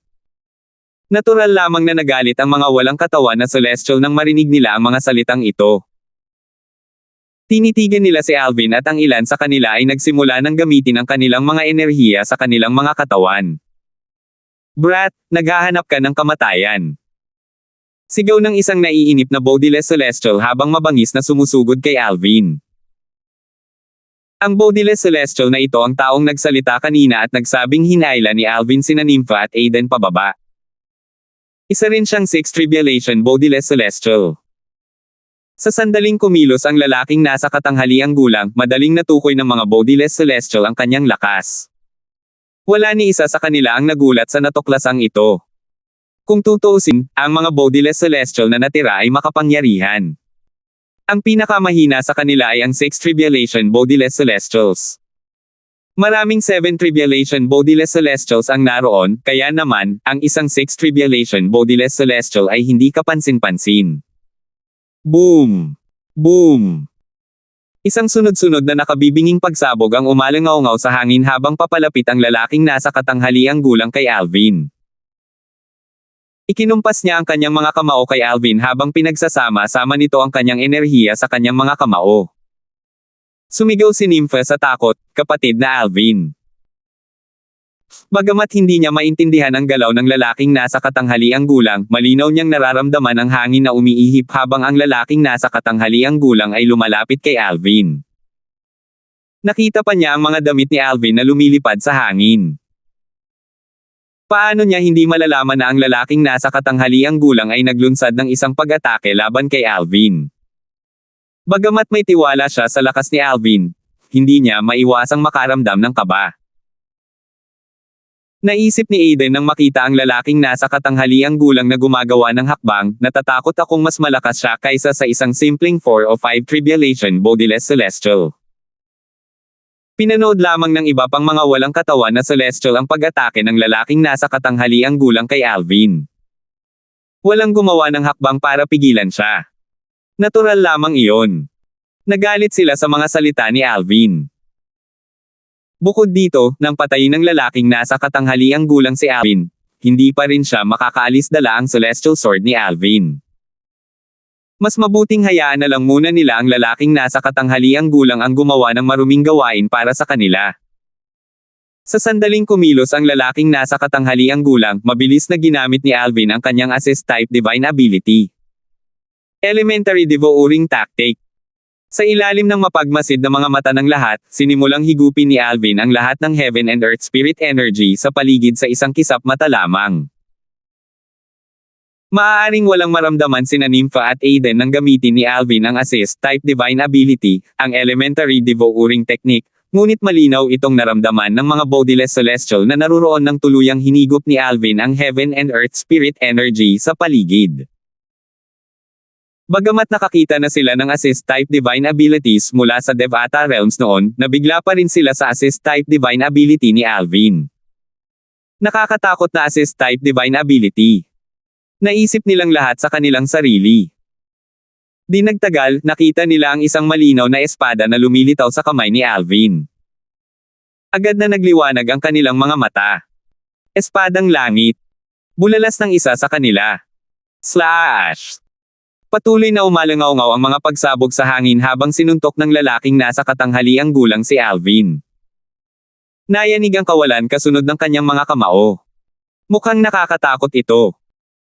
Batay dito, masasabi ng mga walang katawan na celestial na naruroon sa pinangyarihan na ang lalaking nasa katanghaliang gulang ay hindi nagpigil at inilabas ang lahat ng kanyang lakas upang harapin si Alvin. Malinaw na balak niyang patayin si Alvin sa isang suntok lamang. Nakaharap sa lalaking nasa katanghaliang gulang, ipinadala ni Alvin ang kanyang enerhiya sa Celestial Sword habang sumisigaw, sining sa paghawak ng espada. 13 Green Lotus Swords. 13 berdeng espada ng Lotes. Shoo! Isang sigaw ng espada ang umalangaw-ngaw sa hangin. Bagamat maikli lamang, ang tunog ay ikinagulat ng lahat ng naroon. Agad na bumaril ang espadang hawak ni Alvin. Tila kayang-kaya nitong pumatay ng isang taong nasa layong 1,000 milya. Shoo! Shoo! Shoo! Muling umalangaw-ngaw sa hangin ang tunog ng sigaw ng espada. Malinaw na nararamdaman ng mga 7 Tribulation Bodiless Celestials ang sunod-sunod na sigaw ng espada. Gayunpaman, para sa mas mahihinang Bodiless Celestials, tila sabay na tumunog ang sigaw ng espada. Sa katunayan, tanging ang mga 7 Tribulation Bodiless Celestials o mas malakas pa ang malinaw na nakakakita sa atake ni Alvin. Pumutok ang Celestial Sword ni Alvin, kasunod ang mga sinag ng espada. Hindi makita ng mas malalakas na Bodiless Celestials kung gaano karaming sword ray ang mayroon. Gayunpaman, sigurado silang mahigit sa 5 sword ray ang mayroon. Ay ito ba ay isang banal na kakayahang mula sa isang Devata realm o isang celestial technique? Pinanood ng 7 Tribulation Bodiless Celestials ang mga sinag ng espada na humawak sa espada at nagsanib puwersa bago ito bumangga sa mga kamao ng lalaking nasa katanghaliang gulang. Shoo! Isa na namang sigaw ng espada ang umalangaw-ngaw sa hangin. Mas malakas ang tunog nito kumpara sa mga nauna. Habang tumatama ang espada sa kalangitan, isang nakakatakot na sinag ng espada ang nakita sa likuran nito. Boom! Ang espada ay nagmumukhang isang halimaw na kayang lumunin ang kalangitan habang sinasalubong nito ang mga suntok ng lalaking nasa katanghaliang gulang. Paano ito nangyari? Sa wakas ay nakabawi na sa katinoan ang lalaking nasa katanghaliang gulang na sumusugod kay Alvin. Biglang nagbago ang ekspresyon ng kanyang mukha nang makita ang paparating na pag-atake ni Alvin. Shoo! Sa sandaling ito, tinagos ng espada ang glabela ng lalaking nasa katanghaliang gulang bago pa man siya makaryak. Agad na bumulwak ang dugo mula sa sugat. Nawala ang kanyang enerhiya habang ang kanyang mga mata ay nawala ng buhay. Patay na ang matandang lalaki. Napanganga sina Nympha at Aiden, lahat ng 6 na Tribulation Bodiless Celestial na naroon sa eksena nang makita nila ito. Nang ibalik nila ang kanilang tingin kay Alvin, para silang nakatingin sa isang halimaw. Isang 6 Tribulation Bodiless Celestial ang napatay ni Alvin sa isang atake lang. Bagamat matagal nang pinaghihinalaan ni Nympha na si Alvin ay higit pa sa kayang tapatan ang mga Bodiless Celestial na nauna sa kanila, nakakagulat pa rin ang tanawin ng masaksihan niya ito mismo. Ganito ba kalakas ang loob ni Brother Alvin? Mukhang malaki ang improvement niya matapos lumabas mula sa kanyang closed-door cultivation. Pinaikit ni Aiden ang kanyang mga mata habang sinusubukang subaybayan ang mga galaw ni Alvin. Si Alvin ba ang gumamit ng 13 Green Lotus Swords? Bagamat hindi niya makita, bahagya niyang naramdaman na si Alvin ang gumamit ng 13 Green Lotus Swords nang marinig niya ang sigaw ng espada. Ang mga 6 Tribulation Bodiless Celestial na naroon sa pinangyarihan ay nagulat at natakot nang makita nila ito. Noong una, hindi nila inakalang si Alvin ay nagdudulot ng panganib sa kanila. Tutal, isa lamang siyang eminent celestial na wala pang 100 taong gulang. Gaano na kaya siya kalakas? Ngayong nakita nilang pinatay niya ang lalaking nasa katanghaliang gulang, alam nilang mamamatay din sana sila kung sila ang nasa kalagayan ng lalaking nasa katanghaliang gulang. Nagawa niyang patayin ang isang 6 Tribulation Bodiless Celestial. Talaga bang wala pa siyang 100 taong gulang? Isa lang ba siyang eminent celestial? Nakakamangha. Isang eminent celestial na wala pang 100 taong gulang ang nagawang pumatay ng isang 6 Tribulation Bodiless Celestial na hindi nagpigil ng kanyang lakas. Hindi mas mahina ang lakas niya kaysa sa akin. Sa sandaling ito, matapos mapatay ang 6 Tribulation Bodiless Celestial, tiningnan ni Alvin ang iba pang Bodiless Celestials na nakapalibot sa kanila nang walang pakialam habang sinasabi niya, sa tingin mo ba ay kailangan pa rin naming magtago mula sa inyo? Hindi nang ahas ang lahat ng 6 na Tribulation Bodiless Celestials na salubungin ang mga mata ni Alvin sa sandaling ito. Tanging ang 6 na 7 Tribulation Bodiless Celestials lamang ang walang takot na nagbalik ng kanyang tingin. Sa 7 Tribulation Bodiless Celestials, malakas si Alvin, ngunit ang kanyang lakas ay kapantay lamang ng isang 7 Tribulation Bodiless Celestial. Sa sandaling ito, isang matandang lalaki na isang 7 Tribulation Bodiless Celestial ang napangisi at humakbang paarap. Ang lalaking ito ay walang iba kundi si Elder Chi. Siya ay mula sa parehong sekta ni Hirui na pinatay ni Aiden pagpasok sa palasyo sa ilalim ng lupa. Dati, gumawa siya ng imahe ng salamin upang ipakita sa iba pang mga Bodiless Celestial na ang tatlong tao ay nasa palasyo pa rin sa ilalim ng lupa. Dahil dito, ang iba pang mga Bodiless Celestial ay matiyagang naghintay sa labas at hindi umalis. Malamig na tinitigan ni Elder Chi si Alvin. Sa tingin mo ba ay makakalabas ka ng buhay dahil lang sa ang lakas mo ay maihahambing sa isang 7 Tribulation Bodiless Celestial? 2,446. Brat, masyado kang mayabang. Sabi ni another 7 Tribulation Bodiless Celestial habang malamig na nakatingin kay Alvin. Ngumisi ang isang 7 Tribulation Bodiless Celestial habang nakatingin kay Alvin nang may intensyong pumatay at sumingit. Sa tingin mo ba ay hindi ka matatalo dahil lang sa ang lakas mo ay maihahambing sa isang 7 Tribulation Bodiless Celestial?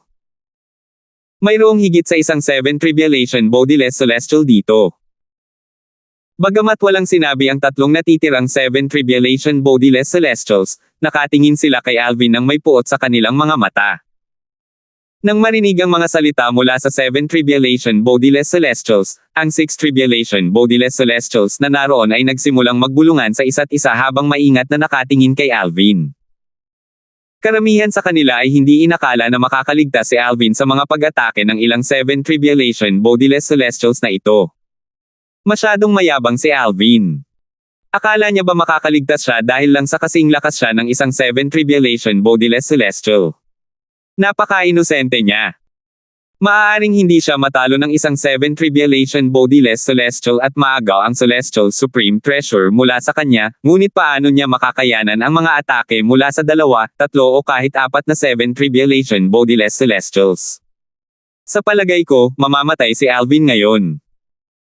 Bagamat alam ng karamihan sa 6 Tribulation Bodiless Celestials na napakaliit ng kanilang tsansa na makuha ang Celestial Supreme Treasure dahil mayroong 7 Tribulation Bodiless Celestials na naroroon, ang ilan sa kanila ay umaasa pa rin na marahil, makukuha nila ang Celestial Supreme Treasure kapag naglalaban-laban ang 7 Tribulation Bodiless Celestials. Kung hindi, hindi sana sila nanatili sa lugar na ito. Paano kung mayroong higit sa isang 7 Tribulation Bodiless Celestial? Isang pang-iinis ang lumitaw sa mukha ni Alvin nang marinig niya ang mga salita ng 7 Tribulation Bodiless Celestials. Walang pakialam niyang sinabi, nanatili pa rin ang aking mga salita. Wala ni isa sa inyo ang nakakatakot sa akin. Pagkatapos niyang magsalita, humarap siya kina Nympha at Aiden at sinabing, Nympha, Aiden, Terra na. Gusto kong makita kung sino ang maglalakas loob na pipigil sa akin. Pagkatapos magsalita ni Alvin, dahan-dahan siyang naglakad sa direksyon na itinuturo sa kanila ng Feng Shui Compass. Mula simula hanggang katapusan, hindi niya pinansin ang mga Bodiless Celestial. Natigilan din sina Nympha at Aiden nang marinig nila ang mga salita ni Alvin, at naisip nila na talagang walang takot ito. Pagkatapos humakbang pasulong ng ilang hakbang, napansin ni Alvin na wala sina Nympha at Aiden kasama niya. Lumingon siya at nakita silang dalawa na nakatayo sa kanilang mga kinatatayuan na parang nanigas sa lamig. Sinabi niya nang may bahagyang pagkunot ng noo, ano ang pinapangarap ninyong dalawa? Terra na. Sige. Sumigaw sina Nympha at Aiden nang makabawi sila ng katinoan. Pareho silang sumunod kay Alvin, na may nararamdamang panginginig sa loob. Pareho silang nagtataka kung nagpapanggap lang ba si Alvin na walang takot o kung talagang hindi siya natatakot sa 7 Tribulation Bodiless Celestials. Kahit si Nympha na palaging nagtitiwala kay Alvin ay medyo kinabahan sa sandaling ito. Kung tutuusin, hindi siya sigurado kung kaya nitong harapin ang ilang 7 Tribulation Bodiless Celestials ng sabay-sabay. Natigilan ang 6 Tribulation Bodiless Celestials nang makita nilang balak talagang umalis ni Alvin. Nagsimula silang mag-usap-usap. Baliw siya. Baliw na baliw. Baliw si Alvin. Paano niya nagawang baliwalain ang mga 7 Tribulation Bodiless Celestials na iyon? Bakit ba siya napaka-arrogant? Talaga bang hindi siya natatakot sa mga celestial na walang katawan sa 7 kapigatian? Sa tingin ko nag-aarte lang siya. Maya-maya, nagbago ang usapan tungkol sa 6 Tribulation Bodiless Celestials kung saan walang eminent celestials na mas malakas kaysa sa isang 7 Tribulation Bodiless Celestials sa bawat isa sa kanilang mga kaharian.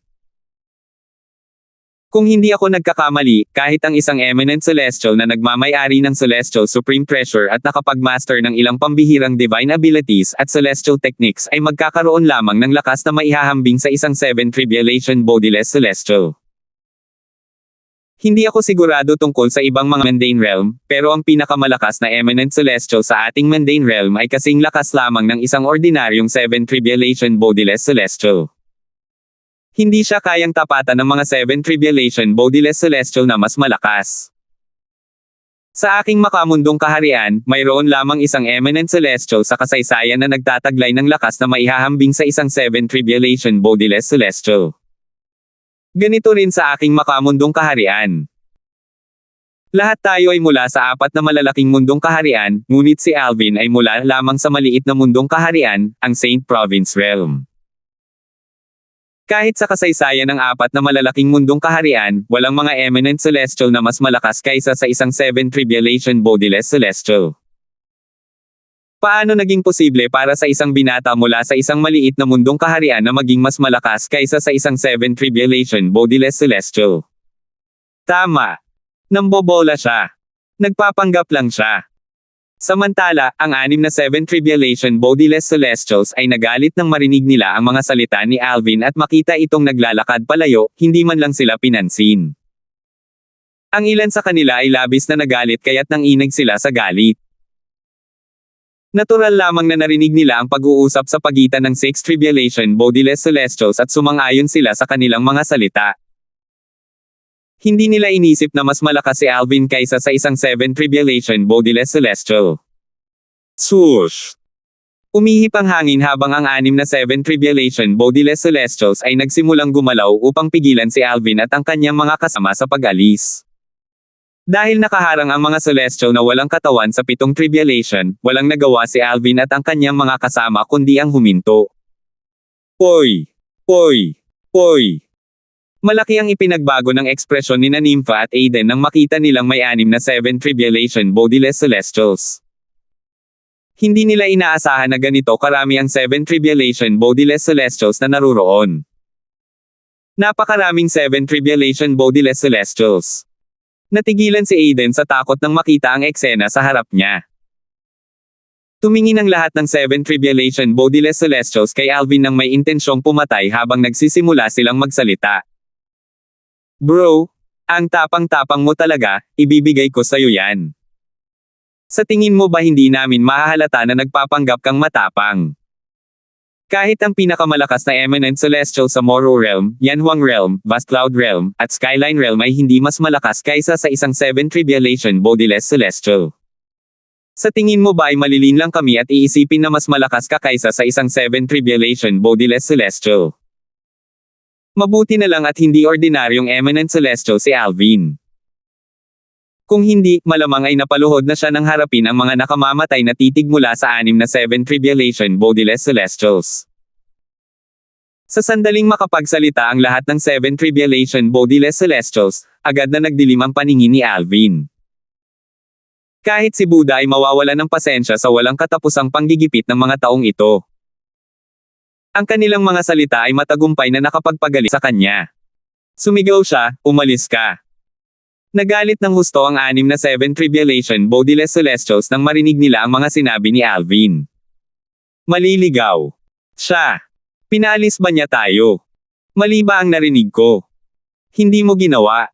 Pinaalis niya talaga tayo.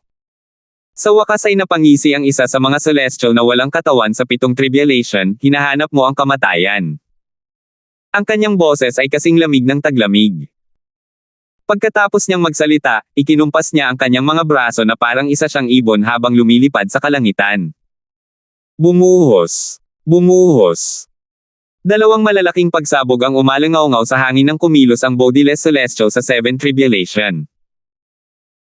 Sa sandaling ito, ang natitirang 5 Tribulation Bodiless Celestials ay matamang nakatitig sa eksenang nagaganap sa harap ng kanilang mga mata. Hindi nagtagal at napagtanto nila na ang taong gumawa ng kanyang aksyon ay si Elder Chi.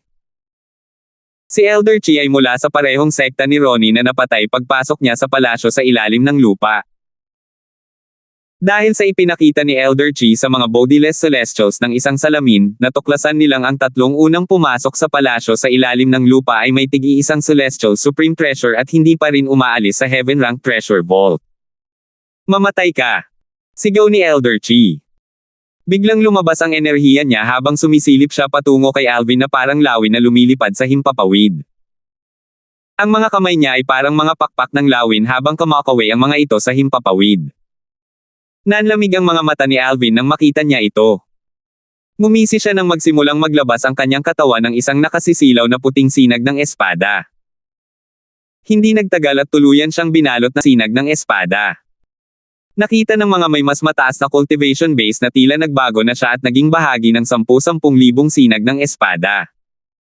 2,447. Habang sumisid si Elder Chi patungo kay Alvin na parang lawin, malamig niyang sinabi na parang isa siyang Grim Reaper na nakapagdesisyon na sa kapalaran ni Alvin. Ngayon, kailangan kitang ibaba ng kaunti bago kita patayin para maipakita sa iyo ang kahulugan ng mayroong palaging mas malakas kaysa sa iyo sa mundo. Sa di kalayuan, umalangaw-ngaw ang boses ni Alvin sa gitna ng 10,000 sinag ng espada. Mayroon pa bang mas malakas sa mundong ito? Tingnan natin kung gaano kakalakas. Shoo!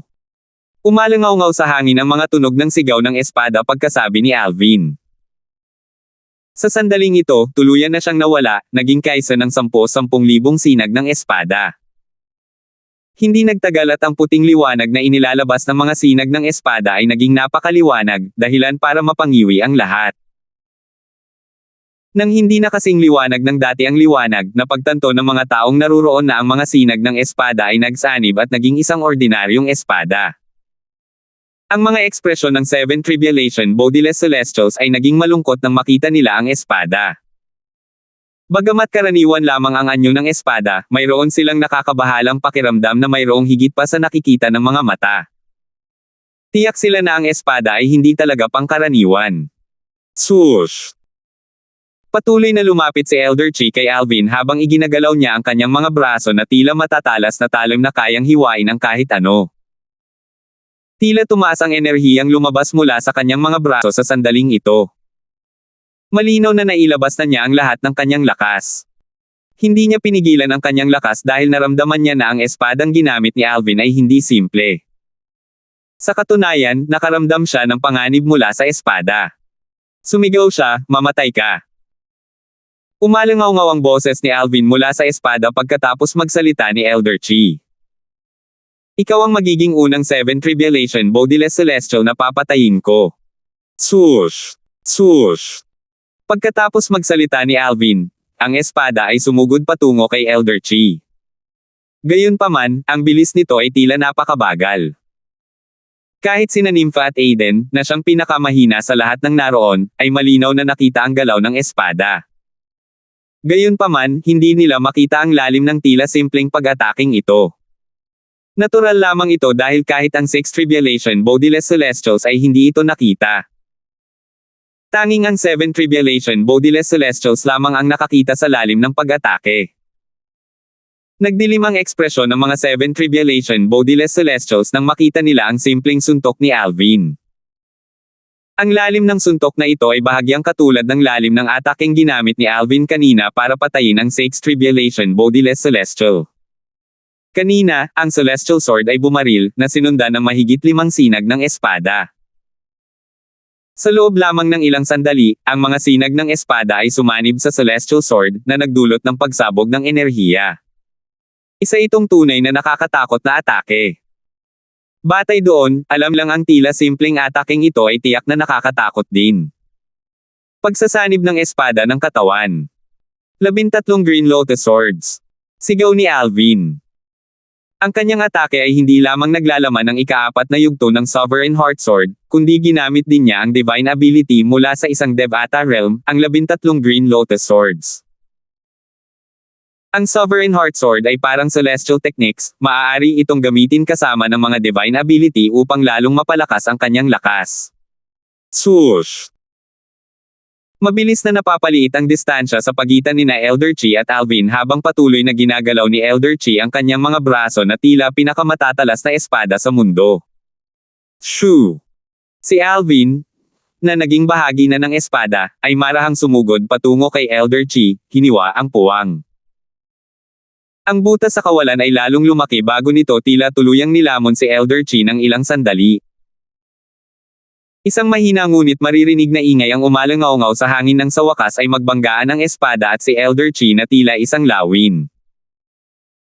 Ang espadang ginamit ni Alvin ay lumutang sa hangin kung saan nakatayo si Elder Chi kanina habang si Elder Chi ay lumipat sa kabilang panig. Ang atensyon ng lahat ay nakatuon kay Elder Chi sa sandaling ito habang iba't ibang emosyon ang kumakalat sa kanilang mga mukha. Bigla na lang, isang nakasisilaw na liwanag ang muling lumitaw mula sa espada. Nang tuluyang mawala ang liwanag, nakita si Alvin na lumulutang sa ere habang nakatingin kay Elder Chi.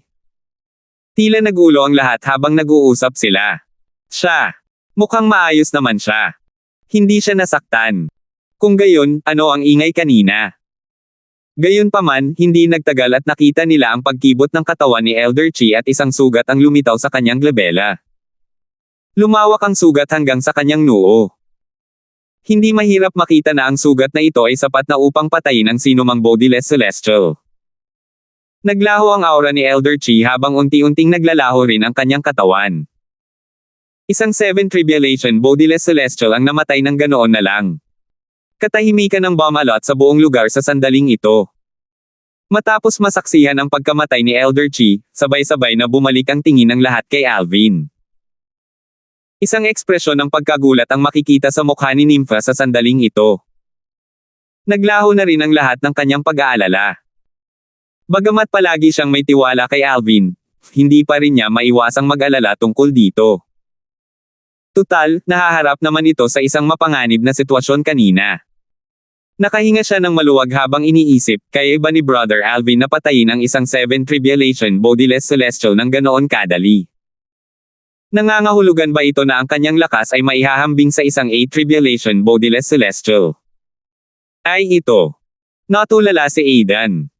Kahit sa kanyang pinakamalawak na panaginip ay hindi niya inakalang mangyayari ito. Bilang isang cultivator mula sa Yanhuang Realm at isang disipulo ng Celestial Master Sect, alam niya na ang pinakamalakas na eminent celestial sa kanyang kaharian ay kasing lakas lamang ng isang 7 Tribulation bodiless celestial. Paano siya hindi magugulat ngayong nakakita siya ng isang eminent celestial na nagtataglay ng lakas na maihahambing sa isang 8 Tribulation bodiless celestial? Kanina, narinig ko ang iba pang mga bodiless celestial na nagsasabing ang pinakamalakas na eminent celestial na narinig nila ay nagtataglay lamang ng lakas na maihahambing sa isang 7 Tribulation bodiless celestial. Ay ibig sabihin ba nito ay muling isinulat ni Alvin ang kasaysayan? Hindi, sandali. Naroon si Berting mula sa Saint Province Realm na sinasabing kasing lakas ng isang 9 Tribulation bodiless celestial. Gayunpaman, si Berting ay naging ganoon kalakas lamang matapos niyang makuha ang mana mula sa isang great overarching golden celestial. Bago makuha ang mana, ang kanyang lakas, gamit ang celestial sword, ay maihahambing lamang sa isang 6 Tribulation bodiless celestial. Malayong malayo iyon sa kasalukuyang lakas ni Alvin. Hindi ko maisip kung gaano kalakas ang magiging lakas ni Alvin kung makukuha niya ang mana mula sa isang great overarching golden celestial sa Beyond Heaven Secret Zone. Natigilan si Aiden sa maraming ideyang pumasok sa kanyang isipan. Sigurado siyang kung makukuha ni Alvin ang mana mula sa isang great overarching golden celestial, bago siya umakyat sa isang Devata realm, tiyak na siya ang magiging pinakamalakas na tao sa lahat ng mga makamundong realm. Kahit ang isang 9 Tribulation bodiless celestial ay hindi makakatapat ni Alvin. Nagniningning ang mga mata ni Aiden habang nakatingin kay Alvin. Taos-puso siyang masaya para kay Alvin. Sa sandaling ito, napanganga ang 6 Tribulation bodiless celestials nang sa wakas ay makabawi sila sa kanilang katinoan. Sa kabilang banda, ang ekspresyon ng Seven Tribulation Bodiless Celestials ay naging malungkot. Isang ideya ang sumagi sa kanilang isipan sa sandaling ito. Napakalakas niya. 2,448. Nakatayo si Alvin, nakasandal sa kanyang espada, habang ang kanyang mga lilang damit ay nililipad sa hangin. Bagamat ang kanyang mahaba at itim na buhok ay nililipad ng hangin, hindi nito natatakpan ang kanyang gwapong mukha. Walang pakialam ang kanyang ekspresyon nang tingnan niya ang natitirang 7 Tribulation Bodiless Celestials, na nagdulot ng kilabot sa kanilang mga gulugod. May iba pa bang gustong hamanin ako? Agad na yumuko silang lahat nang marinig ang mga salita ni Alvin. Walang katawan na celestial ng 8 tribulation. Ang lakas ng binata na nakasuot ng lilang ito ay tiyak na maihahambing sa isang walang katawan na celestial ng 8 tribulation. Lahat sila ay sigurado rito matapos nilang masaksihan ang kanyang pag-atake. Naisip nilang lahat, ang kanyang pag-atake ay maaaring mas malakas pa kaysa sa isang ordinaryong walang katawan na celestial ng 8 tribulation. Ang kanyang lakas ay malamang nakapantay ng napakalakas na walang katawan na celestial ng 8 tribulation. Nang sa wakas ay bumalik sa dati ang mga 6 tribulation bodiless celestials, lahat sila ay napanganga sa gulat. Ang kanilang mga mata ay nakatuon kay Alvin habang nag-uusap sila. Bahagyang may bahid ng takot at pag-iingat ang makikita sa kanilang mga mata sa sandaling ito. Patay na. Isang 7 tribulation bodiless celestial ang namatay ng ganoon lang. Sus Mariosep. Halimaw ba si Alvin? Hindi ba't nagmula siya sa isang maliit at makamundong kaharian?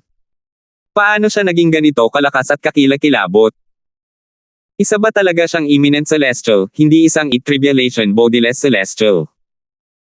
Kung isa siyang bodiless celestial, sa tingin mo ba ay makakapasok siya sa heaven rank treasure vault na naiwan ng isang great overarching golden celestial? Bago ito, wala ni isa sa kanila ang umasa na balang araw, matatakot sila sa isang eminent celestial na hindi pa nga umaabot ng 100 taong gulang. Biglang nagsalita ang isa sa 6 tribulation bodiless celestials, noong huling beses na nagbukas ang Beyond Heaven Secret Zone, hindi ba't isang eminent celestial mula sa Saint Province Realm ang nakakuha ng mana mula sa isang great overarching golden celestial? Matapos niyang makuha ang mana, nagawa pa niyang patayin ang isang 8 tribulation bodiless celestial habang palabas siya. Nabalitaan ko na. Ang lalaking iyon ay tinatawag na Berting. Isa siyang walang kapantay na cultivator sa Saint Province Realm. Bago niya makuha ang mana mula sa isang great overarching bodiless celestial, ang kanyang lakas ay maihahambing lamang sa isang 5 tribulation bodiless celestial. Matapos niyang makuha ang mana, siya ay kasing lakas lamang ng isang 6 tribulation bodiless celestial, sabi ng isa pang 6 tribulation bodiless celestial. Posible bang nakuha na ni Alvin ang manang iniwan ng isang great overarching golden celestial? Haka-haka ng isang 6 tribulation bodiless celestial. Agad na tumahimik ang paligid pagkasabi ng taong iyon. Oo nga. Posible ngang nakuha na ng binata na nakasuot ng lila ang manang iniwan ng isang dakilang pangibabaw na gininto ang celestial, tama ba? Ang 6 and 7 tribulation bodiless celestials ay nakatitig pa rin kay Alvin nang may gulat at takot nang walang pakialam na tawagin ni Alvin sina Nympha at Aiden, Terena. Nang umalis si Alvin kasama ang dalawa niyang kasama, wala ni isa sa mga bodiless celestial ang nangahas na habulin siya kahit mabagal at matatag ang kanyang paggalaw. Sa katunayan, ang ilan sa kanila ay nakahinga pa ng maluwag nang makita nilang nakaalis na siya. Sa 7 tribulation bodiless celestials, isa sa kanila ang hindi pa rin sumuko. Nagpadala siya ng voice transmission sa iba pang 7 tribulation bodiless celestials ngunit wala ni isa sa kanila ang tumugon sa kanya. Kung tutuusin, hindi nila inakala na makakalaban nila si Alvin kahit na magsanib puwersa pa sila. Maya-maya, isa sa mga 7 tribulation bodiless celestials ang bumaantong hininga ng may panghihinayang. Sayang naman at ang dami kong oras na nasayang dito. Tama ka. Kung alam ko lang na napakalakas ni Alvin, hindi ko sana sinayang ang oras ko sa paghihintay sa kanya rito. 2 taon kaming naghintay. Bulalas ng another 7 tribulation bodiless celestial. Ang mga bodiless celestial na unang dumating at hindi umalis ay naghintay ng 2 taon. Batay sa mga pangyayari, malinaw na nasayang lang ang oras nila sa paghihintay. Isa na namang 7 Tribulation Bodiless Celestial ang sumagot sa sandaling ito, bagamat naasayang natin ang 2 taon, at least nakaligtas tayo. Tingnan mo ang dalawang iyon. Hindi lang nila sinayang ang oras nila, namatay pa sila. Nang marinig ito, ang natitirang mga Bodiless Celestial ay nakaramdam ng swerte na nailigtas nila ang kanilang mga buhay. Gayunpaman, hindi ba talaga isang walang katawan na Celestial si Alvin? Pagkaraan ng ilang sandali, may mga taong nagdududa pa rin kung si Alvin ay talagang isang eminent celestial. Sigurado akong hindi. Tutal, kung isa siyang bodiless celestial, hindi sana siya makakapasok sa Heaven Rank Treasure Vault. Lalo na't ang mga Heaven Rank Treasure Vault, kahit ang mga Human Rank Treasure Vault ay humahad lang sa mga bodiless celestial na makapasok. Kahit ang pinakamalakas na nilalang sa mga makamundong kaharian, isang 9 Tribulation Bodiless Celestial, ay hindi makakapasok sa isang Human Rank Treasure Vault sa Beyond Heaven Secret Zone. Tama. Walang duda na hindi siya isang walang katawan na Celestial. Maraming tao ang sumang-ayon sa pahayag na ito. Kung hindi siya isang Bodiless Celestial, paano siya magiging ganito kalakas kahit isa lamang siyang Eminent Celestial? Huwag mong sabihing nakuha na niya ang manang iniwan ng isang great overarching golden celestial sa Beyond Heaven Secret Zone. Matigas na sabi ng A7 Tribulation Bodiless Celestial.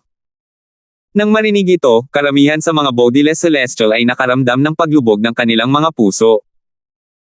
Tutal, ang pinakamahalagang bagay sa Beyond Heaven Secret Zone ay ang manang naiwan ng isang great overarching golden celestial. Bueno, may isa pang posibilidad. Marahil ay mayroon siyang taglay na hindi mas mahina kaysa sa manang naiwan ng isang great overarching golden celestial bago pa man siya makapasok sa Beyond Heaven Secret Zone. Posible yan. Maraming tao ang tumango bilang pagsang-ayon. Malabong mangyari yan. Kung mayroon siyang ganoong taglay, may saysay pa ba na pumasok siya sa Beyond Heaven Secret Zone? Sagot ng isa. Hindi mo masasabi yan. Siguro pumunta siya para tulungan ang pamilya at mga kaibigan niya. Bukod pa riyan, mayroon bang magrereklamo tungkol sa pagkakaroon ng napakaraming Celestial Supreme Treasures? Sa sandaling ito, ang pinagmumulan ng lakas ni Alvin ay naging isang misteryo sa lahat.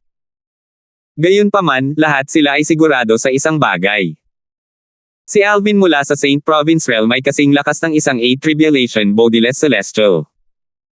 Hindi inaasahan ni Alvin na ang mga kilos niya ngayon ay magiging dahilan upang siya ay sumikat sa Beyond Heaven Secret Zone. Lahat ng mga walang katawan na celestial na naruroon sa pinangyarihan ay nagsimulang ikalat ang nangyari saan man sila magpunta. Si Alvin na mula sa Saint Province Realm ay nagtataglay ng lakas na maihahambing sa isang 8 Tribulation Bodiless Celestial kahit na isa lamang siyang Eminent Celestial. Maraming tao ang hindi makapaniwala nang marinig nila ang nangyari. Nagbibiro ka ba? Isang simpleng Eminent Celestial ang nakapatay ng isang 7 Tribulation Bodiless Celestial. Wala akong pakialam kung maniwala ang iba, siguradong hindi ako maniniwala o hindi. Hindi rin ako naniniwala. Sa kasaysayan ng Moro Realm, ang pinakamalakas na Eminent Celestial ay nagtataglay lamang ng lakas na maihahambing sa isang 7 Tribulation Bodiless Celestial. Bukod dito, kakaunti lamang ang mga taong ganito. Ganito rin sa Skyline Realm. Sa aking palagay, si Alvin ay malamang na hindi isang Eminent Celestial. Malamang na isa siyang 8 Tribulation Bodiless Celestial. Nabalitaan kong pumasok si Alvin sa isang Heaven Rank Treasure Vault. Paano siya makakapasok sa Treasure Vault kung isa siyang Bodiless Celestial? Sino ang nakakaalam kung ano ang totoo at kung ano ang peke? Sa anumang kaso, ayaw kong maniwala. Patuloy na kumalat ang balita tungkol sa nagawa ni Alvin. Ngunit maraming tao ang itinuring lamang itong chismis at hindi naniwala. Sa sandaling ito, si Luna, na nagdesisyong umalis kay Alvin, ay nagulat. Ipinakalat niya ang balita na si Alvin at ang dalawa pa ay nasa Heaven Rank Treasure Vault sa pag-asang may isang walang katawang celestial na magtuturo sa kanya ng leksyon. Napatay ni Alvin ang isang 6 and 7 Tribulation Bodiless Celestial sa isang galaw lang. Ang mga 7 Tribulation Bodiless Celestial na naroon ay nanood lang habang paalis siya kasama sina Nympha at Aiden. Talagang hindi inaasahan ito ni Luna. Gayunpaman, matapos itong pag-isipan, umiling siya. Imposible. Hindi maaaring maging kasing lakas ni Alvin ang isang 8 bodiless tribulation bodiless celestial. Paano siya biglang naging ganito kalakas? Gayunpaman, sa kaibuturan ng puso ni Luna, hindi niya maiwasang makaramdam na totoo ang balita. Natatakot niyang naisip, sa loob ng 6 na buwan, kapag naramdaman ko na ang pasukan at labasan sa vast cloud realm, aalis na ako agad. Hindi maganda ang kahihinatnan para sa akin kung makakasalubong ko si Alvin. Tiyak na hindi niya ako palalayasin. Bagamat marami pa ring celestial supreme treasures at divine abilities mula sa Devata realms, hindi nagatubiling umalis si Luna. Tutal, dahil sa kanyang lakas, maliit ang posibilidad na makuha niya ang alinman sa mga ito. Kilalang kilala niya ang sarili niyang lakas. Bukod dito, kahit na malaki ang posibilidad na makuha niya ang mga bagay na iyon, hindi pa rin siya magtatagal ng ilang sandali. Matapos makasama si Alvin ng ilang sandali, alam niya kung anong klaseng tao ito. Siya ang tipo na hindi aatake kung hindi siya galitin, ngunit kung galitin man siya, tiyak na gagantihan niya ito ng 100 beses. Dumaloy ang takot sa kanyang mga ugat habang iniisip niya ang sarili, sana ay hindi ko makasalubong si Alvin sa loob ng 6 na buwang ito. Kung hindi, walang duda na mamamatay ako. Salamat po at sinamahan ninyo ako, ingat lagi mga master.